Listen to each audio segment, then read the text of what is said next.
Hi guys, welcome to Mupare Training Academy. So guys, இன்னைக்கு SSC GD full test 3 கான discussion தான் பார்க்க போறோம். So full test 3 கான டிஸ்கஷன் பாத்தீங்கன்னா ரொம்ப ஈஸியா தான் போகும். So இதுல எதனா டவுட்டா क्वेश्चंस இருந்துச்சுனா பார்த்து வெச்சுக்கோங்க, அதுக்கான ஆன்சர்ஸ் எப்படி சொல்றேன்னுட்டு. So தவறானதை தேர்ந்தெடுன்னு சொல்லிட்டு ஃபர்ஸ்ட் क्वेश्चन கொடுத்து ஒரு டைம் மாதிரி இருக்கு 7:23 8:26 10:30 9:29 ன்ட்டு. ஆனா எது தவறு நம்மள கேக்குறாங்க, எது தவறு நம்மள கேக்கும்போது நீங்க தெரிஞ்சு வெச்சுக்கணும்.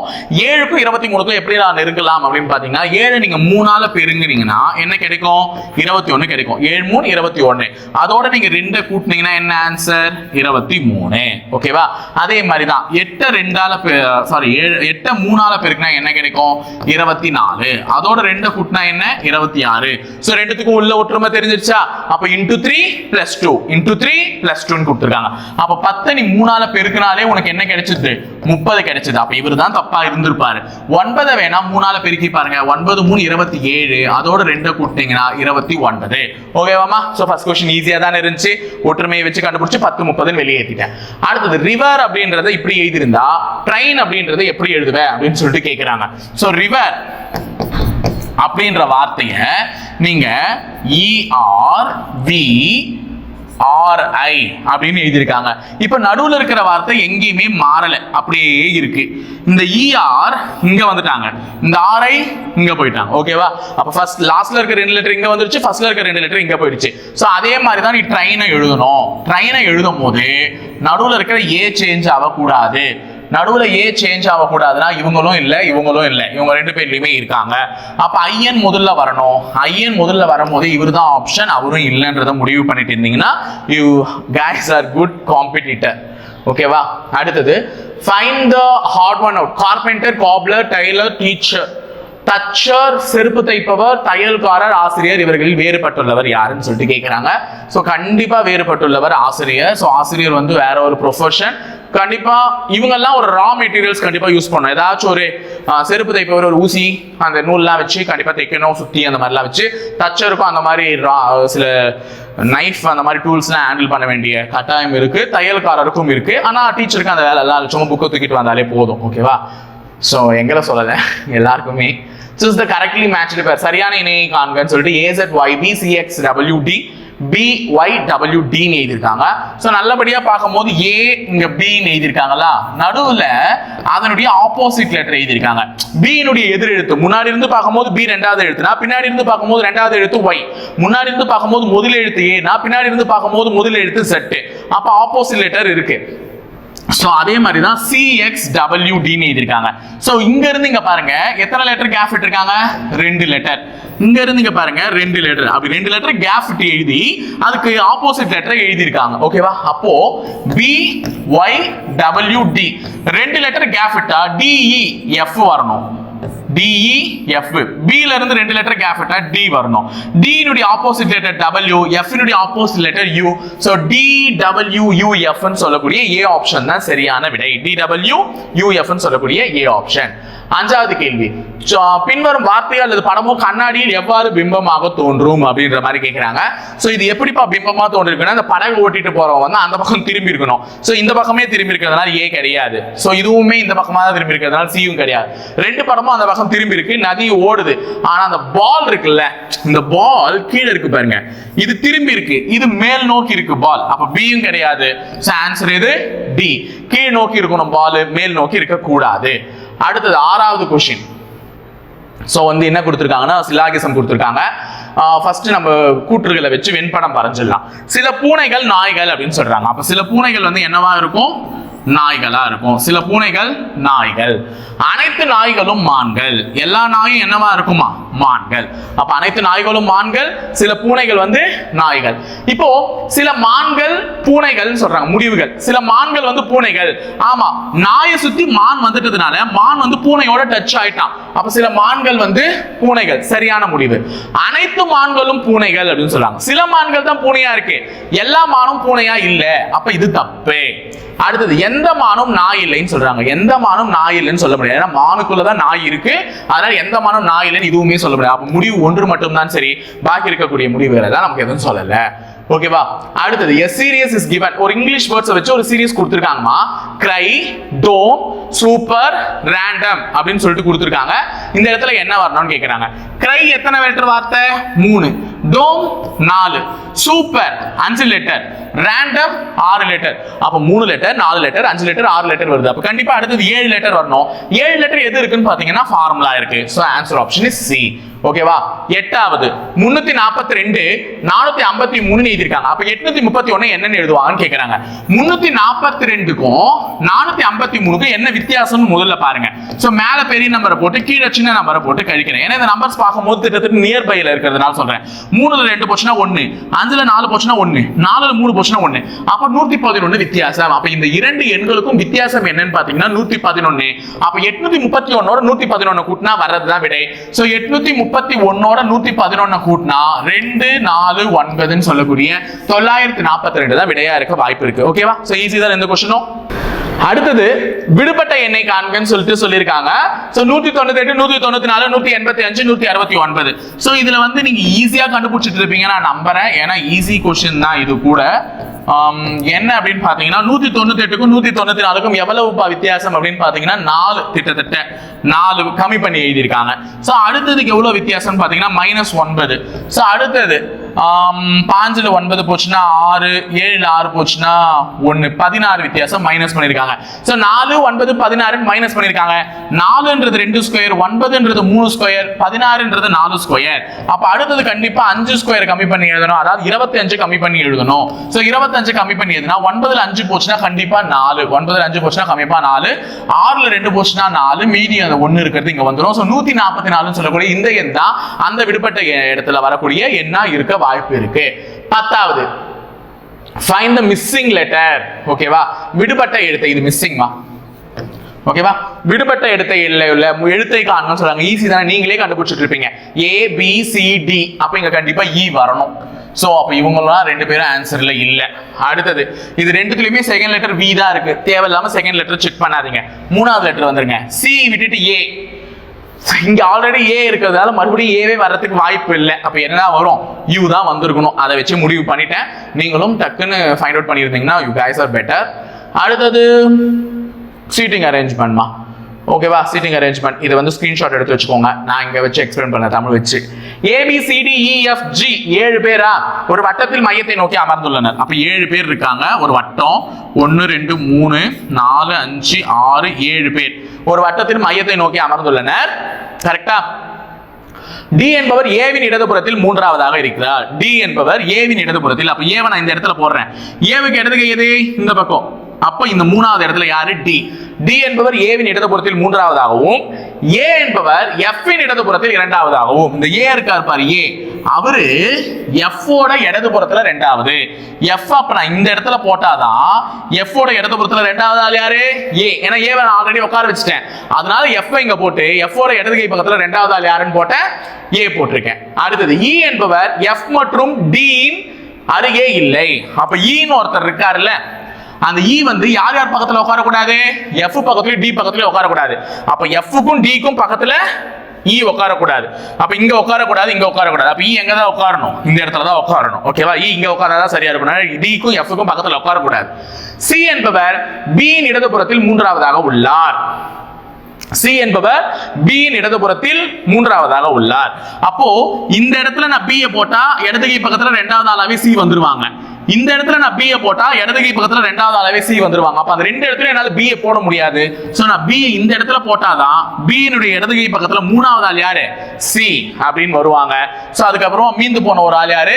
G அப்படின்றவரை போட்டுருவேன். நம்மள क्वेश्चन என்ன கேட்டிருக்காங்கன்னா G மற்றும் B இடையே உள்ளவர் யார்? G க்கும் B க்கும் இடையே உள்ளவர் யார் அப்படின்னு பாத்தீங்கன்னா F மட்டும் தான். G மற்றும் B இடையே உள்ளவர் யாரு? F மட்டும். ஓகேவா? சரியா போச்சா சீட்டிங் அரேஞ்ச்மெண்ட்? 12வது क्वेश्चन பாருங்க. இது வந்து ஒரு क्वेश्चन தான், ஈஸியான ஒரு क्वेश्चन. வென் டயகிராம்ல இந்த மெத்தடும் இருக்கு.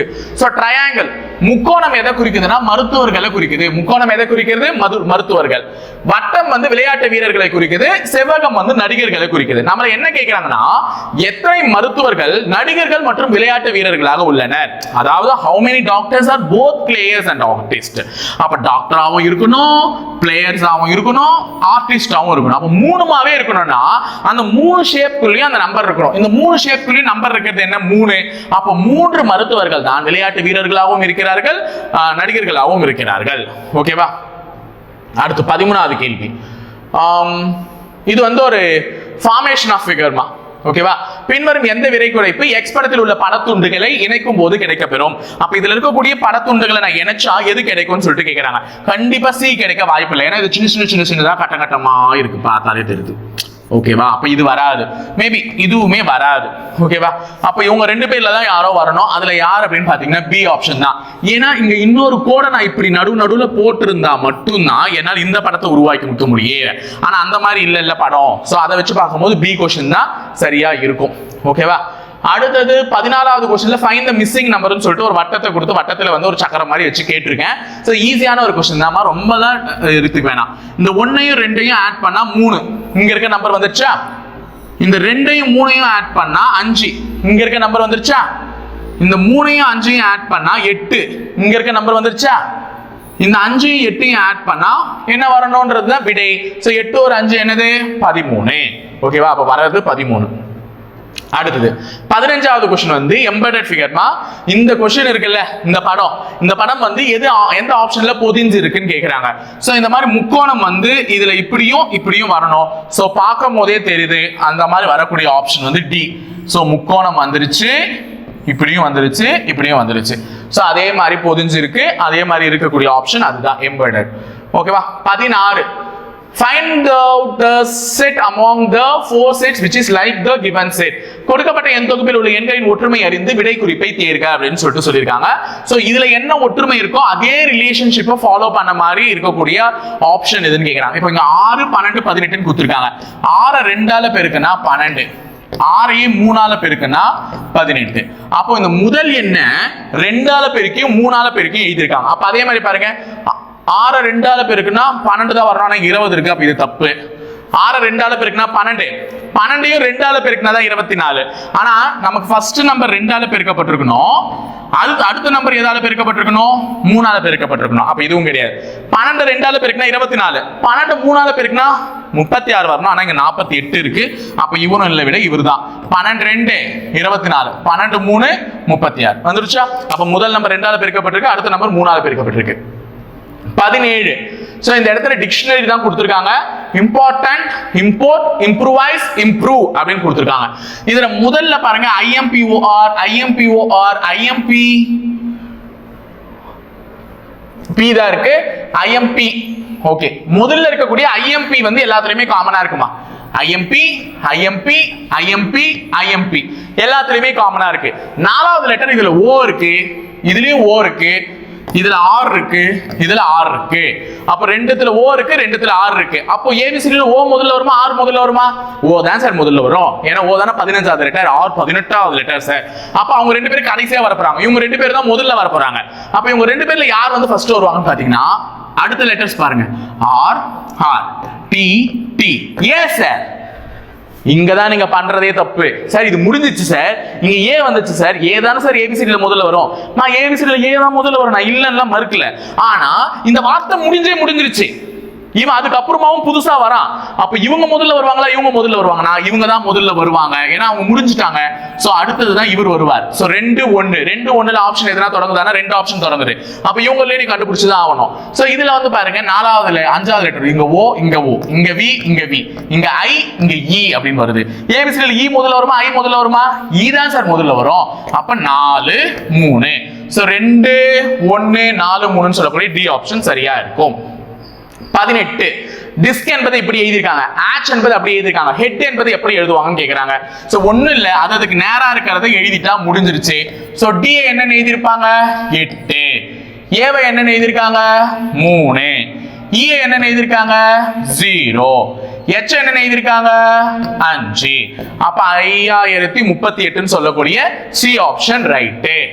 19வது क्वेश्चन டைரக்ஷன் சென்ஸ். ஒரு மனிதன் மேற்கு நோக்கி 3 கிலோமீட்டர் சென்று, ஒரு மனிதன் மேற்கு நோக்கி நான் கிழக்கு போட்டுட்டேனா, மேற்கு நோக்கி 3 கிலோமீட்டர் சென்று பின் தெற்கு திரும்பி 7 கிலோமீட்டர். அப்ப இன்னும் கொஞ்சம் மேல போட்டுக்கலாம். மேற்கு நோக்கி 3 கிலோமீட்டர் பின் தெற்கு திரும்பி 7 கிலோமீட்டர் சென்று பின் கிழக்கு திரும்பி 3. கிழக்குனா இதேதான் 3. அப்போ மேல இருக்க 3 கிலோமீட்டர் இந்த 3 கிலோமீட்டர் எப்படி ஆயிடும்? சமமாயிடும். மேற்கு நோக்கி 3, தெற்கு திரும்பி 7, திருப்பி கிழக்கு திரும்பி 3. பின் 3 கிலோமீட்டர் சென்று இறுதியில் வலதுபுறம் திரும்பி 3 கிலோமீட்டர் சென்றால், வலதுபுறம்னா இதுமா இதுதான். சோ இப்படி போறவங்களுக்கு வலதுபுறம், இப்படி மேலனா இடதுபுறம். அப்ப இடதுபுறம் திரும்பி 3 கிலோமீட்டர் சென்றால் அவன் ஆரம்ப இடத்திலிருந்து எந்த திசை மற்றும் எவ்வளவு தூரத்தில் உள்ளான். இதுதான் ஆரம்பிச்ச இடம். இங்க இருந்து இது என்ன திசை? தெற்கு திசை, சவுத். அப்ப சவுத்ல இருக்கான், ஆரம்பிச்சதுல இருந்து சவுத்ல இருக்கான். எவ்வளவு டிஸ்டன்ஸ்ல இருக்கான்னு கேக்குறாங்க. இந்த மூணு போயிடுச்சு. இந்த டிஸ்டன்ஸ் என்னன்னா இதுதான் 7. அப்ப இது 7 கிலோமீட்டர். எக்ஸ்ட்ரா எவ்வளோ? 3 கிலோமீட்டர் போயிருக்கான். அப்ப 7 3 என்ன? 10 கிலோமீட்டர். சோ ஆன்சர் வந்து 10 கிலோமீட்டர். எங்கன்னா கொஸ்டின் தப்பா இருக்கா? சாரி, கொஸ்டின் தான் தப்பா இருக்கு. இங்க 5ன்னு கொடுத்துருக்கோம்ல, இது 5. ஓகேவா? இந்த இடத்துல 5. இங்க இங்கிலீஷ்ல கரெக்டா இருக்கு, தமிழ்ல தான் தப்பா இருக்கு. அப்ப இது 5. சோ 10 கிடையாது 12. 10 கிடையாது 12. தமிழ்ல பார்க்கும்போது கொஸ்டின் தப்பா இருக்கு, இங்கிலீஷ்ல தான் ரைட்டா இருக்கு. அது மட்டும் சேஞ்ச் பண்ணிக்கோங்க. சோ 12.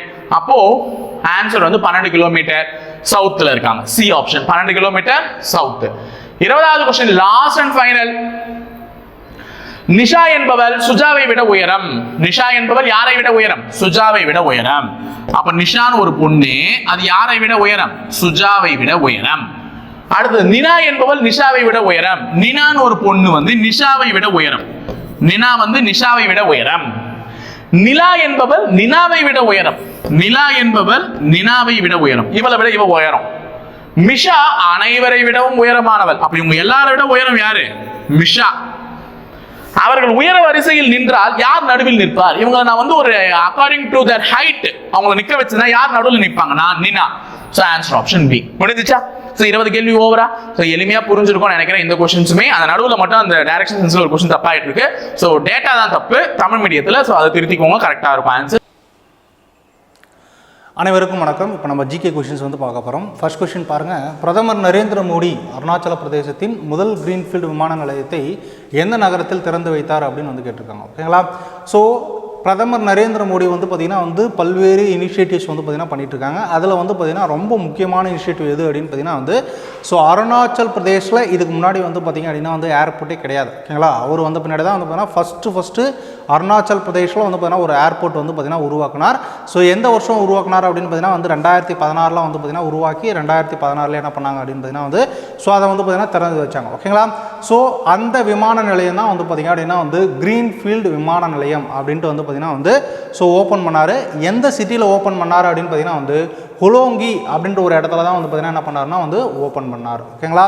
ஸோ ஹொலோங்கி அப்படின்ற இடத்துல இருக்கிற கிரீன்ஃபீல்டு விமான நிலையம் தான் அருணாச்சல் பிரதேஷில் இருக்கக்கூடிய ஒரே ஒரு விமான நிலையம். ஓகே? ஸோ அப்போ ஃபஸ்ட்டு கொஸ்டினுக்கு ஆன்சர் வந்து பார்த்திங்கன்னா வந்து பி, ஹொலோங்கி. ஓகே? ஸோ நெக்ஸ்ட்டு ரெண்டாவது பாருங்களேன்.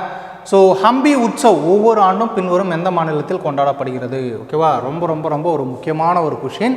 ஸோ ஹம்பி அப்படின்றது வந்து பார்த்திங்கன்னா வந்து பழங்காலத்தில், அதாவது விஜயநகர பேரரசினுடைய தலைநகரமாக இருந்தது தான் வந்து பார்த்திங்கன்னா ஹம்பி அப்படின்னு வந்து பார்த்திங்கன்னா வந்து சொல்லுவாங்க. ஓகேங்களா? ஸோ அங்கே ஹம்பியில் வந்து பார்த்திங்க அப்படின்னா வந்து ஹம்பி உற்சவ் அப்படின்ட்டு ஒன்று பார்த்திங்கன்னா ஒரு திருவிழா வந்து பார்த்திங்கன்னா கொண்டாடுறாங்க.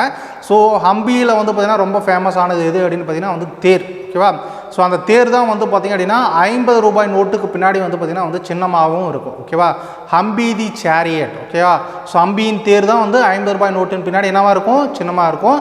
ஸோ ஹம்பி அப்படின்றது எங்கே இருக்குது அப்படின்னு பார்த்திங்கன்னா வந்து கர்நாடகாவில் இருக்குது. இது ஒரு காலத்தில் யாருடைய தலைநகராக இருந்தது அப்படின்னு பார்த்திங்கன்னா வந்து விஜயநகரத்தினுடைய தலைநகராக இருந்தது. ஓகே? ஸோ அப்போ ரெண்டாவது கொஸ்டினுக்கு ஆன்சர் வந்து பார்த்திங்கன்னா வந்து ஏ, கர்நாடகா அப்படின்னு வந்து சொல்லுவாங்க. ஓகேவா? நெக்ஸ்ட்டு மூணாவது கொஸ்டின் பாருங்கள். ஸோ பின்வருவனவற்றில் வாஷிங் சோடாவின் வேதியியல் சூத்திரம் எது அப்படின்னு வந்து கேட்டிருக்காங்க. ஓகேங்களா? ஸோ வாஷிங் சோடா உங்களுக்கு நல்லா தெரியும்.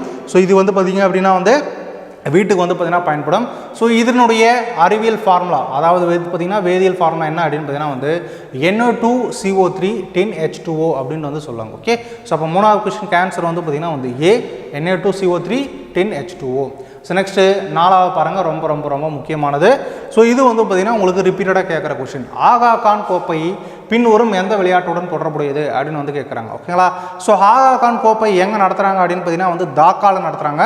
தாக்கா எங்கே இருக்குது அப்படின்னு பார்த்திங்கன்னா வந்து பங்களாதேஷில் வந்து பார்த்திங்கன்னா இருக்குது. ஓகேவா? ஸோ இது எதனுடன் தொடர்புடையது அப்படின்னு பார்த்திங்கன்னா வந்து ஃபுட்பாலுடன் தொடர்புடையது.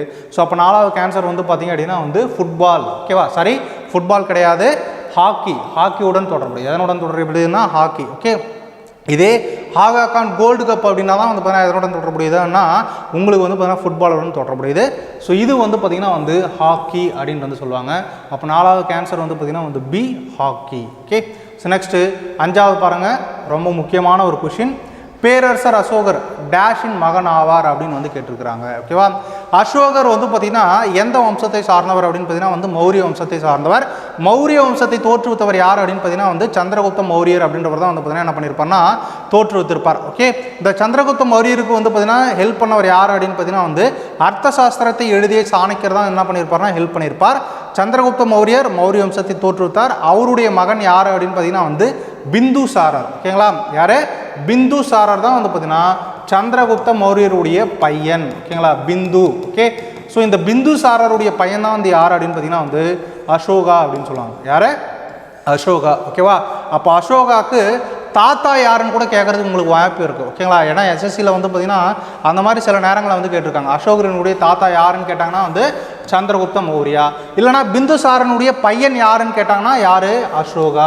அப்படி இல்லைனா வந்து பார்த்தீங்கன்னா சந்திரகுப்த மௌரியோட வந்து பார்த்தீங்கன்னா வந்து பேரன் யாருன்னு கூட கேட்கலாம். யார் அப்படின்னு பார்த்தீங்கன்னா வந்து அசோகர். ஓகேவா, ஸோ அப்போது சந்திரகுப்த மௌரியர் ஃபஸ்ட்டு, பிந்துசாரர் செகண்டு, அசோகர் என்னது 3வது அப்படின்னு வந்து சொல்லுவாங்க. இதுதான் வந்து பார்த்தீங்கன்னா வந்து மௌரியர்களுடைய ஃபஸ்ட்டு 3 பேருடைய ட்ரீ. ஓகே, ஸோ அப்போது இங்கே கேட்டிருக்கிறது அசோகர் யாருடைய மகன் ஆவார்னு கேட்டாங்கன்னா பிந்துசாரனுடைய மகன் ஆவார். அப்போ 5வது கொஸ்டின் கேன்சர் என்ன? பி பிந்துசாரா. ஓகேவா, ஸோ நெக்ஸ்ட்டு 6வது கொஸ்டின் பாருங்கள். இந்தியாவின் 7வது ஐந்தாண்டு திட்டத்தின் உண்மையான வளர்ச்சி விகிதம் என்ன அப்படின்னு வந்து கேட்டிருக்காங்க. ஓகேங்களா, ஸோ 5 ஆண்டு திட்டங்கள் 1950களில் வந்து பார்த்திங்கன்னா திட்டக்குழுன்னு உருவாக்குனாங்க. மார்ச் 15, 1950. இந்த திட்டக்குழுக்கு அப்ரூவல் கொடுக்குறது யார் அப்படின்னு பார்த்தீங்கன்னா வந்து என்டிசி அப்படின்னு சொல்லுவாங்க, நேஷனல் டெவலப்மெண்ட் கவுன்சில். அவங்க 1952 வந்து பார்த்தீங்கன்னா உருவாக்குனாங்க. ஸோ இது வரைக்கும் 12 ஐந்தாண்டு திட்டங்கள் இந்தியாவில் நடைமுறையில் இருந்தது. கடைசியாக வந்து பார்த்தீங்கன்னா 2015 இந்த திட்டக்குழு என்ன பண்ணிட்டாங்கன்னா தூக்கிட்டாங்க, 5 ஆண்டு திட்டங்களையும் தூக்கிட்டாங்க. ஓகேங்களா, ஸோ இப்போ இதில் 7வது ஐந்தாண்டு திட்டம் கேட்டிருக்காங்க. 7வது ஐந்தாண்டு திட்டம் 1985 1990 வரைக்கும் வந்து பார்த்திங்கன்னா உங்களுக்கு நடந்தது. ஓகேவா, இதுதான் 7வது ஐந்தாண்டு திட்டம். அதனுடைய வளர்ச்சி விகிதம் என்ன? ஓகேங்களா, க்ரோத் ரேட் அப்படின்னு வந்து சொல்லுவாங்க. ஓகேங்களா, அதாவது நம்ம ஒரு டார்கெட் வச்சுருப்போம், அந்த டார்கெட்டில் நம்ம எவ்வளோ அச்சீவ் பண்ணோன்ட்டு வந்து கேட்குறாங்க. எவ்வளோ அச்சீவ் பண்ணியிருப்போம் அப்படின்னா வந்து 6% தான் வந்து பார்த்தீங்கன்னா நம்ம அச்சீவ் பண்ணியிருப்போம். அப்போ 6வது கொஸ்டினுக்கு ஆன்சர் வந்து பார்த்தீங்கன்னா வந்து டி 6%. ஓகேவா, நெக்ஸ்ட்டு 7வது பாருங்களேன். இந்தியாவின் மத்திய சுகாதார அமைச்சர் யார் அப்படின்னு வந்து கேட்டிருக்காங்க. ஓகேங்களா, அமைச்சர்களில் இருந்து கண்டிப்பாக வந்து பார்த்தீங்கன்னா ஒரு கொஸ்டின் வந்து இருக்கும்.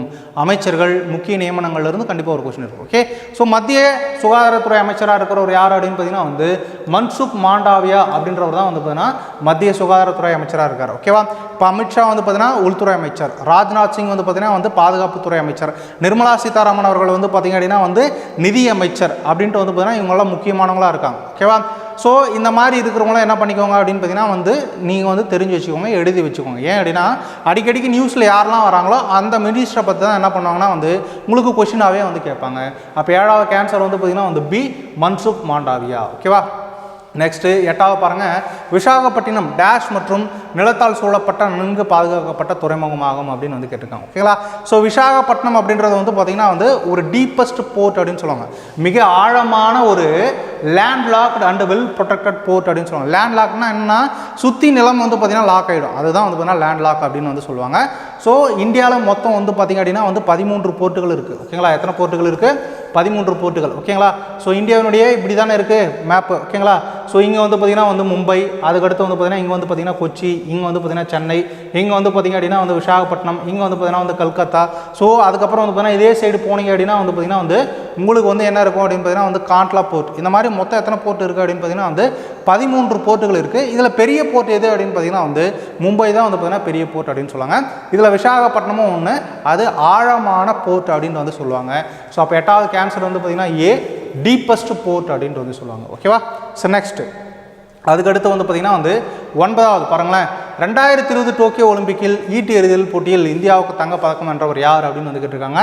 ஸோ இது வந்து உங்களுக்கு ரிப்பீட்டடாக கேட்குற கொஷின். ஓகேவா, ஸோ டோக்கியோவில் ஒலிம்பிக் வந்து பார்த்தீங்கன்னா 2021 நடந்திருக்கும். ஓகேங்களா, ஆக்சுவலாக 2020 நடந்திருக்கணும், ஆனால் கொரோனா காரணமாக 2021 நடந்தது. அது எத்தனாவது ஒலிம்பிக் அப்படின்னு பார்த்தீங்கன்னா வந்து 32வது எடிஷன். ஓகேங்களா, எத்தனாவது எடிஷன்னா 32வது எடிஷன் அப்படின்னு சொல்லுவாங்க. ஸோ அதில் இந்தியா வந்து பார்த்திங்க அப்படின்னா 7 பதக்கங்கள் வந்து பார்த்தீங்கன்னா வென்றாங்க. அதில் ஒரே ஒரு தங்கம். என்ன தங்கம் அப்படின்னு பார்த்தீங்கன்னா வந்து ஒரே ஒரு தங்கம். அது எந்த துறை அப்படின்னு பார்த்தீங்கன்னா வந்து ஈட்டி எறிதலில் வந்து பார்த்தீங்கன்னா அவங்க வந்து தங்கம் வென்றாங்க. அந்த ஈட்டி எறிதல் வீரர் யார் அப்படின்னா நீரஜ் சோப்ரா தான் வந்து என்ன பண்ணியிருப்பார்னா வந்து தங்க பதக்கம் வென்றிருப்பார். ஓகேங்களா, இந்த நீரஜ் சோப்ரா வந்து பார்த்தீங்க அப்படின்னா வந்து ஹரியானா மாவட்டத்தை சார்ந்தவர். ஓகே, ஸோ பல்வேறு சாதனைகளை வந்து பார்த்திங்கன்னா தொடர்ந்து பண்ணிகிட்டே தான் வந்திருக்காரு. ஸோ இந்த வருஷமும் ஒலிம்பிக் வந்து பார்த்திங்கன்னா இருக்குது. எங்கே நடக்குது அப்படின்னு பார்த்தீங்கன்னா வந்து பாரிஸ், ஃப்ரான்ஸில் நடக்குது. ஸோ 2028 வந்து பார்த்திங்கன்னா டேட் எந்த இடம் அனௌன்ஸ் பண்ணிட்டாங்க. எங்கே அப்படின்னா யூஎஸ்ஏல லாஸ் ஏஞ்சல்ஸ் அப்படின்ற ஒரு இடத்துல நடக்குது. அதுக்கடுத்து 2036 இந்தியாவில் நடக்குது. இது கண்டிப்பாக உங்களுக்கு வந்து கொஸ்டின் கேட்பாங்க. ஓகேவா, அப்போ 2024 வந்து பார்த்திங்கன்னா வந்து பாரிஸ், ஃப்ரான்ஸ். 2028 வந்து பார்த்திங்கன்னா வந்து லாஸ் ஏஞ்சல்ஸ், யூஎஸ்ஏ. 2036 வந்து பார்த்திங்க அப்படின்னா வந்து இந்தியா நடக்க இருக்குது. கன்ஃபார்ம் பண்ணிட்டாங்க. ஓகேங்களா, என்னது கன்ஃபார்ம் பண்ணிட்டாங்க. இந்த மாதம் தான் வந்து பார்த்தீங்கன்னா கன்ஃபார்ம் பண்ணாங்க. ஓகே, அப்போ 9வது கேன்சர் வந்து பார்த்திங்கன்னா வந்து சி, நீரஜ் சோப்ரா. நெக்ஸ்ட் 10வது பாருங்கள். இந்தியாவில் பசுமை புரட்சி 1960களின் பிற்பகுதியில் டேஷ் என்ற இடத்தில் தொடங்கியது. ஸோ பசுமை புரட்சி அப்படின்றது வந்து பார்த்திங்கன்னா வந்து மெக்சிகோ அப்படின்ற ஒரு நாட்டில் தான் வந்து பார்த்தீங்கன்னா தொடங்குச்சு. பசுமை புரட்சினா ஒன்றும் கிடையாது, மகசூலை அதிகரிக்கிறது. ஓகேங்களா, ஸோ மகசூல்னால் என்னது, நெல் அதிகமாக விளைவிக்கிறது, நெல்லை அதிகமாக வந்து உற்பத்தி செய்கிறது, அதுதான் வந்து பார்த்தீங்கன்னா மகசூல் அப்படின்னு சொல்லுவாங்க. ஸோ அது மெக்சிகோவில் நார்மன் போர்லாக் அப்படின்றவர் தான் வந்து பார்த்தீங்கன்னா இன்ட்ரடியூஸ் பண்ணார். அவர் தான் வந்து பார்த்தீங்கன்னா உலக பசுமை புரட்சியின் தந்தை என்று அழைக்கப்படுகிறாங்க. ஓகேங்களா, அதை காப்பி பண்ணி இந்தியாவில் வந்து பார்த்தீங்கன்னா பசுமை புரட்சி தொடங்கியவர் யாருன்னா MS சுவாமிநாதன். ஸோ தமிழ்நாட்டில் கும்பகோணத்தை சார்ந்தவர். ஸோ இப்போ ரீசெண்டாக இறந்து போயிட்டார். ஸோ கண்டிப்பாக அவரை பற்றி கொஸ்டின் கேட்கறது வாய்ப்பு இருக்குது. ஓகேவா, ஸோ இந்தியாவின் பசுமை புரட்சியின் தந்தை என்று அழைக்கப்படுவர் யார் அப்படின்னு கேட்கலாம். யாருன்னா MS சுவாமிநாதன். ஓகே, அவர் தான் பசுமை புரட்சியை இந்தியாவில் இன்ட்ரடியூஸ் பண்ணியிருப்பார். ஸோ அவர் வந்து பார்த்தீங்கன்னா கோதுமை அரிசியில் அதிகமான மகசூலை வந்து பார்த்தீங்கன்னா கொண்டு வந்தார். அது எந்த இடத்துல ஃபஸ்ட்டு ஸ்டார்ட் பண்ணார்னா பஞ்சாபில் தான் ஸ்டார்ட் பண்ணார். ஓகேவா, ஸோ அப்போ 10வது கேன்சர் வந்து பார்த்தீங்கன்னா வந்து பி, பஞ்சாப். ஸோ நெக்ஸ்ட் 11வது. ஸோ 11வது பாருங்களேன். டேஷ் மாநிலங்களில் உள்ள அமைச்சர்களுக்கு பதவிகள் மற்றும் விழாக்களை ஒதுக்குகிறார் அப்படின்னு வந்து கேட்குறாங்க. ஸோ யார் வந்து ஒதுக்குவாங்க அப்படின்னு பார்த்தீங்க அப்படின்னா வந்து முதல்வர், சீஃப் மினிஸ்டர் தான் வந்து பார்த்தீங்கன்னா வந்து சொல்லுவாங்க. ஓகேங்களா, அவங்கள அப்பாயின்ட் பண்ணுறது கவர்னராக இருந்தாலும் இவங்களுக்கு இந்த டிபார்ட்மெண்ட் கொடுங்க அப்படின்னு சொல்லிட்டு அட்வைஸ் பண்ணுறது யார் அப்படின்னு பார்த்தீங்கன்னா வந்து சீஃப் மினிஸ்டர் தான் வந்து பார்த்தீங்கன்னா வந்து பண்ணுவாங்க. அப்போ 11வது கேன்சர் வந்து பார்த்தீங்கன்னா வந்து சி, முதல்வர் அப்படின்னு வந்து சொல்லுவாங்க. ஓகேவா, ஸோ நெக்ஸ்ட்டு 12வது பாருங்கள். பின்வருவனற்றில் இருந்து ஒரு குள்ளக்கோளை அடையாளம் காணவும், டார்ஃப் பிளானட் அப்படின்னு வந்து சொல்லுவாங்க. ஓகேங்களா, அதாவது என்ன அப்படின்னா வந்து கோள்களுக்கான தகுதி இல்லாமல் இருக்கும், அவ்வளோதான் வந்து பார்த்தீங்கன்னா டார்ஃப் பிளானட் அப்படின்னு சொல்லுவாங்க. ஸோ இதில் வந்து பார்த்திங்கன்னா வந்து ப்ளூட்டோ தான் வந்து பார்த்திங்கன்னா குள்ளக்கோள் அப்படின்னு சொல்லுவாங்க. ஸோ இது 2006 அப்புறமா வந்து பார்த்திங்கன்னா வந்து அதுக்கு முன்னாடி வந்து 9 கோளாக இருந்தது. இப்போ என்ன மாறிடுச்சு அப்படின்னா 8 கோளாக மாறிடுச்சு. ஸோ ப்ளூட்டோ என்னது அப்படின்னு பார்த்திங்கன்னா வந்து ஒரு குள்ளக்கோள் அப்படின்னு சொல்லுவாங்க. இப்போ 12வது கேன்சர் வந்து பார்த்திங்கன்னா வந்து டி, ப்ளூட்டோ. ஸோ நெக்ஸ்ட்டு 13வது பாருங்கள். அடிப்படை கடமைகள் இந்திய அரசியலமைப்பின் பகுதி 4A விதி டேஷில் டேஷ் கடமைகள் பட்டியலிடப்பட்டுள்ளது. ஓகேங்களா, ஸோ அடிப்படை கடமைகள் நம்ம எங்கேருந்து எடுத்துப்போம் அப்படின்னா ரஷ்யாவிலேருந்து எடுத்திருப்போம். ஸ்வரன் சிங் கமிட்டி தான் வந்து பார்த்தீங்கன்னா ரெக்கமெண்ட் பண்ணியிருப்பாங்க. ஸோ எத்தனாவது சட்ட திருத்தத்தில் வந்திருக்கும் அப்படின்னா 42வது சட்ட திருத்தம் 1976 வந்திருக்கும். ஸோ இதற்காக தனியாக ஒரு பகுதி உருவாக்குனாங்க, அதுதான் வந்து பார்த்தீங்கன்னா வந்து 4A. ஸோ ஸ்டார்டிங்கில் எத்தனை கடமைகள் இருந்ததுன்னா 10 கடமைகள், இப்போ 11வது கடமையாக வந்து பார்த்தீங்கன்னா சேர்த்திருக்காங்க. என்னன்னா பெற்றோர்கள் அனைவரும் தங்களுடைய குழந்தைகளை என்ன பண்ணணும், பள்ளிக்கு அனுப்பணும். ஸோ அப்படின்ட்டு ஒரு கடமையை வந்து 11வது கடமையாக சேர்த்திருக்காங்க. ஸோ இது எந்த ஆர்டிக்கல் இருக்குது அப்படின்னா வந்து 51A இருக்குது.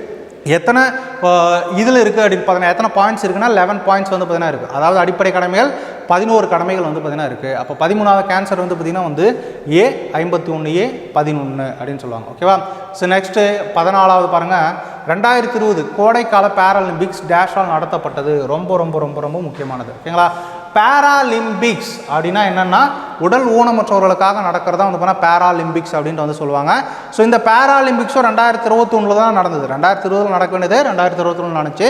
ஸோ அதுவும் எங்கே தான் நடந்துச்சு அப்படின்னு பார்த்தீங்கன்னா வந்து ஜப்பானில் தான் வந்து பார்த்தீங்கன்னா வந்து நடந்தது. ஓகேவா, ஸோ இதில் இந்தியாவை சார்ந்த ஒரு பெண்மணி வந்து பார்த்தீங்கன்னா வந்து மிகப்பெரிய சாதனை பண்ணியிருக்காங்க. அவனி லக்கேரா அப்படின்றவங்க. யார்? அவனி லக்கேரா. ஓகேவா, லக்கேரா அப்படின்றவங்க என்ன பண்ணியிருக்காங்கன்னா வந்து அவங்க வந்து பார்த்திங்கன்னா துப்பாக்கி சுடுதலில் 2 தங்க பதக்கங்கள் என்ன பண்ணியிருக்காங்கன்னா வந்து வென்றிருக்காங்க. ஓகேங்களா, ஒரு தனிநபர் 2 தங்கப்பதக்கம் வென்றது வந்து பார்த்திங்கன்னா இதுதான் வந்து பார்த்திங்கன்னா முதல் முறை இந்தியாவில். ஓகேவா, அதனால் இது வந்து பார்த்திங்கன்னா உங்களுக்கு கொஸ்டின் கேட்கறதுக்கு வாய்ப்பு இருக்குது. லாஸ்ட் இயர்லையும் கேட்டிருக்காங்க. திருப்பி என்ன பண்ணுங்கள், இருந்தாலும் இந்த வாட்டியும் என்ன பண்ணுங்கள், படிச்சு போங்க. ஓகேங்களா, ஸோ அப்போ 14வது கேன்சர் வந்து பார்த்திங்கன்னா வந்து சி, ஜப்பான். அங்கே தான் உடல் ஊனமற்றவர்களுக்காகவும் ஒலிம்பிக் வந்து நடந்தது. ஸோ நெக்ஸ்ட்டு 15வது பாருங்கள், எல்பிடபிள்யூ என்ற சொல் எந்த விளையாட்டுடன் தொடர்புடையது அப்படின்னு வந்து கேட்டிருக்காங்க. Leg before wicket. ஓகேவா, எதில் இருக்குது? கிரிக்கெட்டில் தான் வந்து பார்த்தீங்கன்னா இருக்குது. ஸோ அப்போ 15வது கேன்சர் வந்து பார்த்திங்கன்னா வந்து ஏ, லெக் பிஃபோர் விக்கெட் கிரிக்கெட்டுடன் தொடர்புடையது. ஸோ நெக்ஸ்ட்டு 16வது பாருங்களேன், the person or entity writing the cheque is known as the payer or dash அப்படின்னு வந்து கேட்டிருக்காங்க. ஓகேங்களா, ஸோ இந்த மாதிரி கொஷின்ஸ் எல்லாம் வந்து பார்த்திங்க அப்படின்னா உங்களுக்கு எக்கனாமிக்ஸில் சில நேரங்களில் புரியாமல் போச்சு அப்படின்னா வந்து ஸோ அதை வந்து பார்த்திங்கன்னா இங்கிலீஷில் வந்து பார்த்திங்கன்னா படிங்க. அப்போ தான் வந்து பார்த்திங்கன்னா அது கரெக்டாக வந்து பார்த்திங்கன்னா இருக்கும். ஓகேங்களா, அதாவது செக்கை வந்து பார்த்தீங்கன்னா ரைட் பண்ணுறவங்களோ இல்லைனா வந்து பார்த்தீங்கன்னா பே பண்ணுறவங்களோ என்னென்னு சொல்லுவாங்கன்னா ட்ராயர் அப்படின்னு வந்து சொல்லுவாங்க. ஓகேங்களா, ட்ராயர்னால் வந்து செலுத்துபவர் அப்படின்ட்டு வந்து பார்த்தீங்கன்னா வந்து சொல்லுவாங்க. ஓகேவா, ஸோ அதுதான் காசோலை எழுதும் நபர் அல்லது நிறுவனம் பணம் செலுத்துபவர் அல்லது டேஷ் என அறியப்படுகிறார்னா செலுத்துபவர் அப்படின்றதான் வந்து பார்த்தீங்கன்னா அறியப்படுகிறார். ஓகேவா, ஸோ அப்போ 16வது கேன்சர் வந்து பார்த்தீங்கன்னா வந்து சி, ட்ராயர் அப்படின்ட்டு வந்து சொல்லுவாங்க. ஸோ நெக்ஸ்ட்டு 17வது ரொம்ப ரொம்ப ரொம்ப ரொம்ப ரொம்ப முக்கியமான ஒரு கொஷின். ஸோ ஓகேங்களா, இப்போ ரீசெண்டாக நடந்த ஒரு 2023 நவம்பரில் வந்து பார்த்தீங்கன்னா ஒரு 5 ஸ்டேட்டு என்ன நடந்ததுன்னா எலெக்ஷன் நடந்தது. ஸோ டோட்டலாக போன வருஷம் மட்டுமே வந்து பார்த்திங்கன்னா வந்து ஒரு 8 ஸ்டேட்டுக்கு வந்து எலெக்ஷன் நடந்தது. ஓகேங்களா, அந்த 8 ஸ்டேட்டுடைய சிஎம் கவர்னர் மட்டும் தெரிஞ்சு வச்சுக்கோங்க, கண்டிப்பாக அதிலிருந்து ஒரு கொஷின் வந்து பார்த்திங்கன்னா வரும். ஓகேங்களா, இப்போ நவம்பரில் நடந்த ஸ்டேட்டு அவங்களுடைய சிஎம் வந்து பார்த்திங்கன்னா வந்து கொடுத்துருக்குறேன் பாருங்களேன். ஸோ ராஜஸ்தானில் இருந்து பார்த்திங்கன்னா வந்து ஸோ யார் தேர்ந்தெடுக்காங்க அப்படின்னு பார்த்திங்கன்னா வந்து பஜன்லால் சர்மா அப்படின்றவரை என்ன பண்ணியிருக்காங்கன்னா தேர்ந்தெடுத்திருக்காங்க. மத்திய பிரதேசில் வந்து பார்த்தீங்கன்னா வந்து மோகன் யாதவ் அப்படின்றவங்கள தேர்ந்தெடுத்திருக்காங்க. சத்தீஸ்கர்லேருந்து வந்து பார்த்தீங்கன்னா விஷ்ணு தியோ சாய் அப்படின்றவங்கள தேர்ந்தெடுத்திருக்காங்க. தெலுங்கானாலேருந்து வந்து பார்த்தீங்கன்னா வந்து ரேவந்த் ரெட்டி அப்படின்றவங்கள தேர்ந்தெடுத்திருக்காங்க. மிசோரம்லேருந்து வந்து பார்த்தீங்கன்னா வந்து லால் துஹோமா அப்படின்றவர் என்ன பண்ணியிருக்காங்கன்னா சிஎம்மாக வந்து பார்த்தீங்கன்னா தேர்ந்தெடுத்திருக்காங்க. இது வந்து பார்த்திங்கன்னா ரொம்ப ரொம்ப ரொம்ப ரொம்ப ரொம்ப ரொம்ப ரொம்ப முக்கியமானது. கண்டிப்பாக இதிலிருந்து கண்டிப்பாக கொஸ்டின் கேட்பாங்க. ஓகேவா, ஸோ அப்போது இதுக்கு என்ன பாருங்கள் ஆன்சரு. ஃபஸ்ட்டுக்கு என்னது 5வது எங்கே இருக்குது? இதில் தான் இருக்குது. ஓகேவா, அப்போ ஏவும் போயிடும், சியும் வந்து பார்த்திங்கன்னா போயிடும். ஸோ 5வதில் பாருங்கள் 5. அதுக்கடுத்து வந்து பார்த்திங்கன்னா மத்திய பிரதேசம் வந்து பார்த்திங்கன்னா பாருங்கள் ஃபஸ்ட்டுக்கு வந்து பார்த்திங்க அப்படின்னா 4. ஓகேவா, ராஜஸ்தான் எங்கே இருக்குது? பஜன்லால் சர்மா 4 ஒரே ஒரு இடத்துல மட்டும்தான் வந்து பார்த்திங்கன்னா இருக்குது. ஸோ அப்போ இதுதான் வந்து பார்த்திங்கன்னா உங்களுக்கு வந்து ஆன்சர். இது ரெண்டும் வரவே வராது. ஓகேவா, ஸோ மத்திய பிரதேசம் மோகன் யாதவ் அப்போ 4, 5. அதுக்கடுத்து சத்தீஸ்கர் விஷ்ணு தியோ சாய் 2, தெலுங்கானா ரேவந்த் ரெட்டி 3, மிசோரம் வந்து பார்த்திங்கன்னா லால் துஹோமா எத்தனை அப்படின்னு பார்த்தீங்கன்னா 1.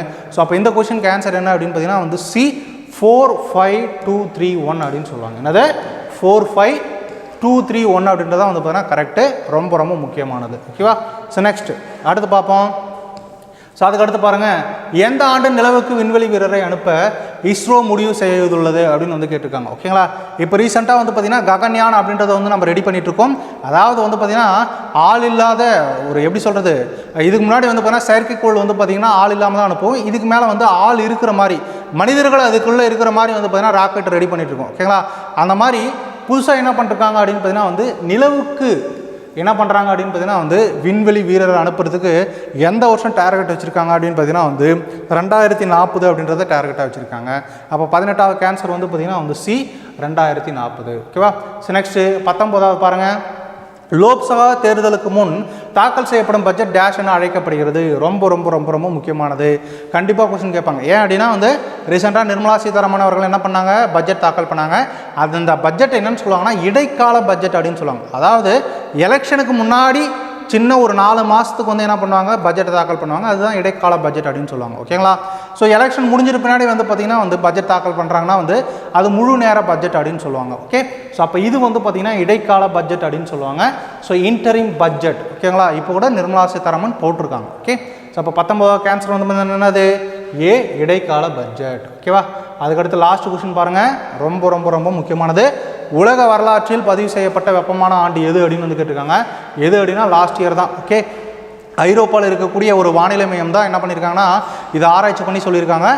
இருக்கிறதுலே இத்தனை வருஷத்துலேயே வந்து பார்த்தீங்கன்னா 2023 ரொம்ப என்னது வெப்பமான ஆண்டாக வந்து பார்த்தீங்கன்னா இருந்ததாக வந்து பார்த்தீங்கன்னா சொல்லியிருக்காங்க. ஓகேங்களா, ஸோ இதுதான் நம்ம பார்த்த 20 கொஷின்ஸ். ஸோ முக்கியமான பாயிண்ட்ஸ் என்ன பண்ணிக்கோங்க அப்படின்னா வந்து நோட்ஸ் எடுத்துக்கோங்க. ஸோ ரிவிஷன் மட்டும் வந்து பார்த்தீங்கன்னா பண்ணுங்கள். இதுக்கு மேலே புதுசாக வந்து பார்த்தீங்கன்னா படிக்காதீங்க. ஓகேவா, அனைவருக்கும் வணக்கம். இப்போ பார்த்தீங்கன்னா எஸ்எஸ்சி ஜிடியில் 3rd டெஸ்ட்டுக்கான மேக்ஸ் டிஸ்கஷன் தான் பார்க்க போகிறோம். ஃபஸ்ட் கொஷின் பாருங்கள். இந்த மாதிரியான கொஷின் பார்த்தீங்கன்னா ரொம்பவே ரிப்பீட்டடான கொஷின். இந்த மாதிரி பாப்புலேஷனை பேஸ் பண்ணின கொஷின்ஸ் வந்து ரொம்பவே அடிக்கடி எல்லா தொடர்ச்சியாகவும் வந்துகிட்டே இருக்கும். இதை வந்து வெறும் பாப்புலேஷன் மட்டும் இல்லாமல் ஒரு பட்டர்ஃப்ளையோட சென்சஸ், காரோட ப்ரைஸ், ஒரு வீட்டோட ப்ரைஸ், ஒரு வருஷம் வந்து இவ்வளோ இன்க்ரீஸ் ஆகுது, அடுத்த வருஷம் இவ்வளோ டிக்ரீஸ் ஆகுது, அந்த மாதிரி கொடுத்துட்டு 2 வருஷம் முடிவில் 3 வருஷம் முடிவில் எவ்வளோ இருக்குன்ற வரைக்கும் நமக்கு கேட்பாங்க. அப்போ அந்த மாதிரி கொஷின்ஸை பார்த்தீங்கன்னா இது வந்து 2 ஆர்டர் தான் இருக்கும். ஓகேங்களா? ப்ரெசன்ட் கொடுத்துட்டு ஆஃப்டர் கேட்கலாம், இல்லைனா வந்து ஆஃப்டரில் இருக்கிறத கொடுத்துட்டு பிஃபோர் என்ன இருக்குன்ற மாதிரி கேட்கலாம். ஓகேங்களா? 2 டைரக்ஷன் மட்டும்தான். ஓகேங்களா?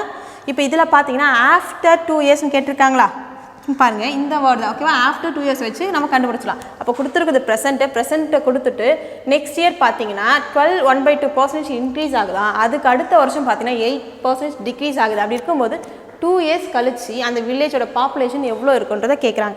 இந்த மாதிரி கொஷின்ஸை எப்படி சால்வ் பண்ணுறதுன்னு பாருங்கள். ஓகேங்களா? பாருங்கள், ப்ரெசென்ட்டாக எவ்வளோ இருக்கா?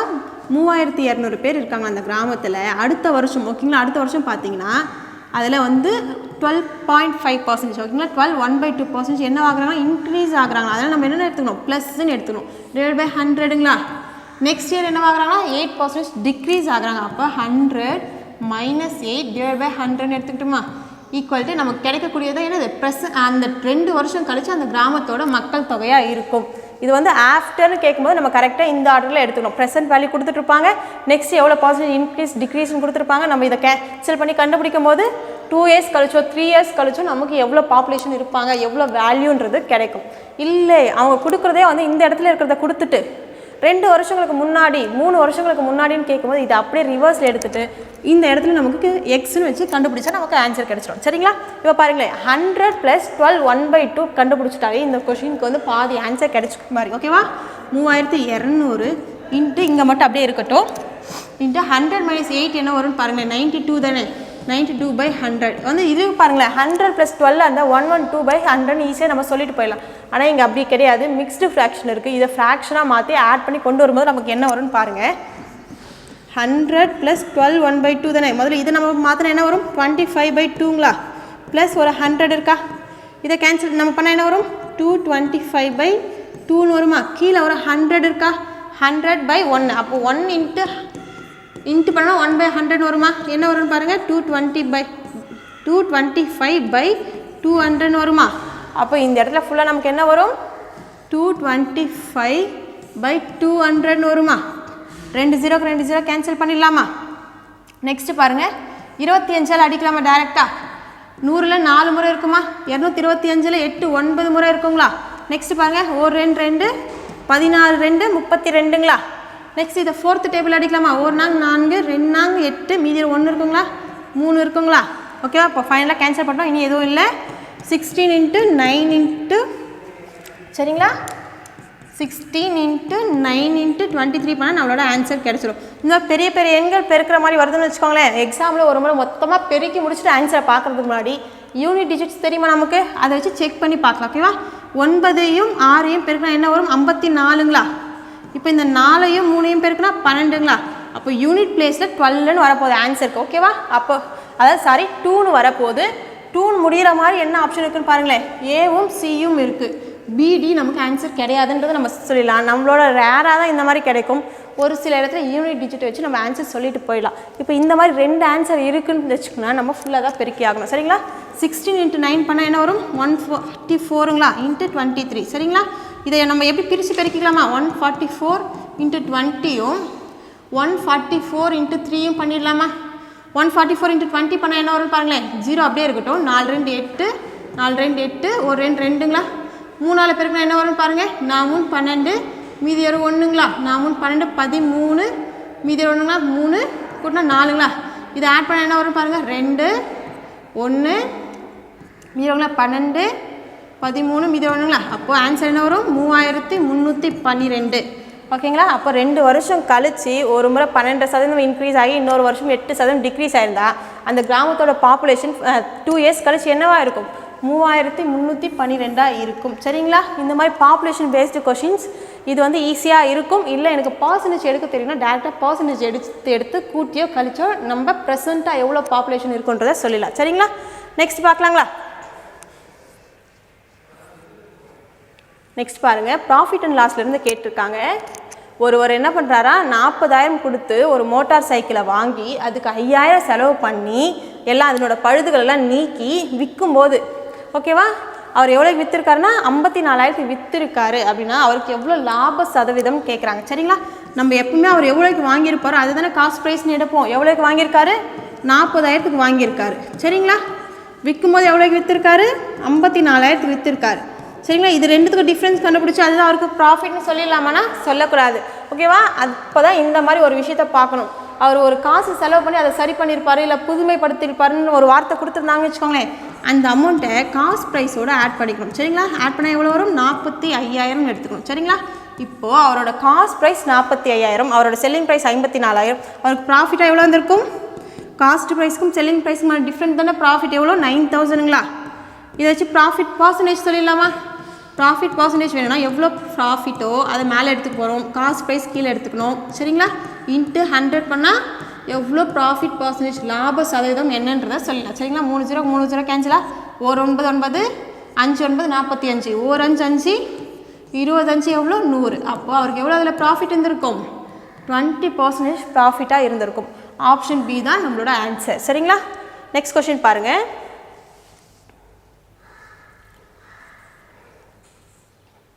சரிங்களா? இது பாருங்கள், எல்சிஎம் ஹெச்சிஎஃப் பேஸ் பண்ணின கொஷின். 2 எண்களோட எல்சிஎம் என்ன, ஹெச்சிஎஃப் என்னன்னு கொடுத்துட்ருக்காங்க. ஹெச்சிஎஃப் என்னன்னு பார்த்தீங்கன்னா 2, எல்சிஎம் பார்த்தீங்கன்னா 16 கொடுத்துட்டாங்க.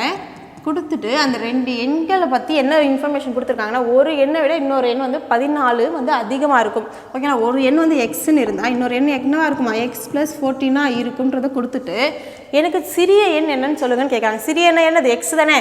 ஏன்னா இது வந்து எக்ஸை விட எவ்வளோ அதிகமாக இருக்கும்? 14 அதிகமாக இருக்க போகுது. அப்போ எக்ஸ் தான் என்னன்னு கேட்குறாங்க. இது எப்படின்னு பார்க்கலாம். நமக்கு எல்சிஎம் ஹெச்சிஎஃப் பார்க்கும்போது ஒரு ஃபார்முலா தெரியும். X × y = LCM × HCF. 2 எண்களோட பெருக்கல் பலன் அதனோட எல்சிஎம்க்கும் ஹெச்சிஎஃபோட பெருக்கல் பலனுக்கு எப்படி இருக்கும்? சமமாக இருக்கும்னு சொல்லிட்டாங்களா? ஓகேங்களா? அப்போது எல்சிஎம் என்னது? 20, ஹெச்சிஎஃப் 2, எல்சிஎம் வந்து 60ங்களா? சரிங்களா? 60. அப்போது 60 × 2ங்களா ஆனால் எவ்வளோ வரும்? 120 வருங்களா? இப்போ 2 எண்களோட பெருக்கல் பலன் நம்ம கையில் இருக்குது. எவ்வளோ? 120 இருக்குது. அந்த பெருக்கல் பலன் வச்சு 2 எண்கள் என்னன்னு சொல்லிடலாமா?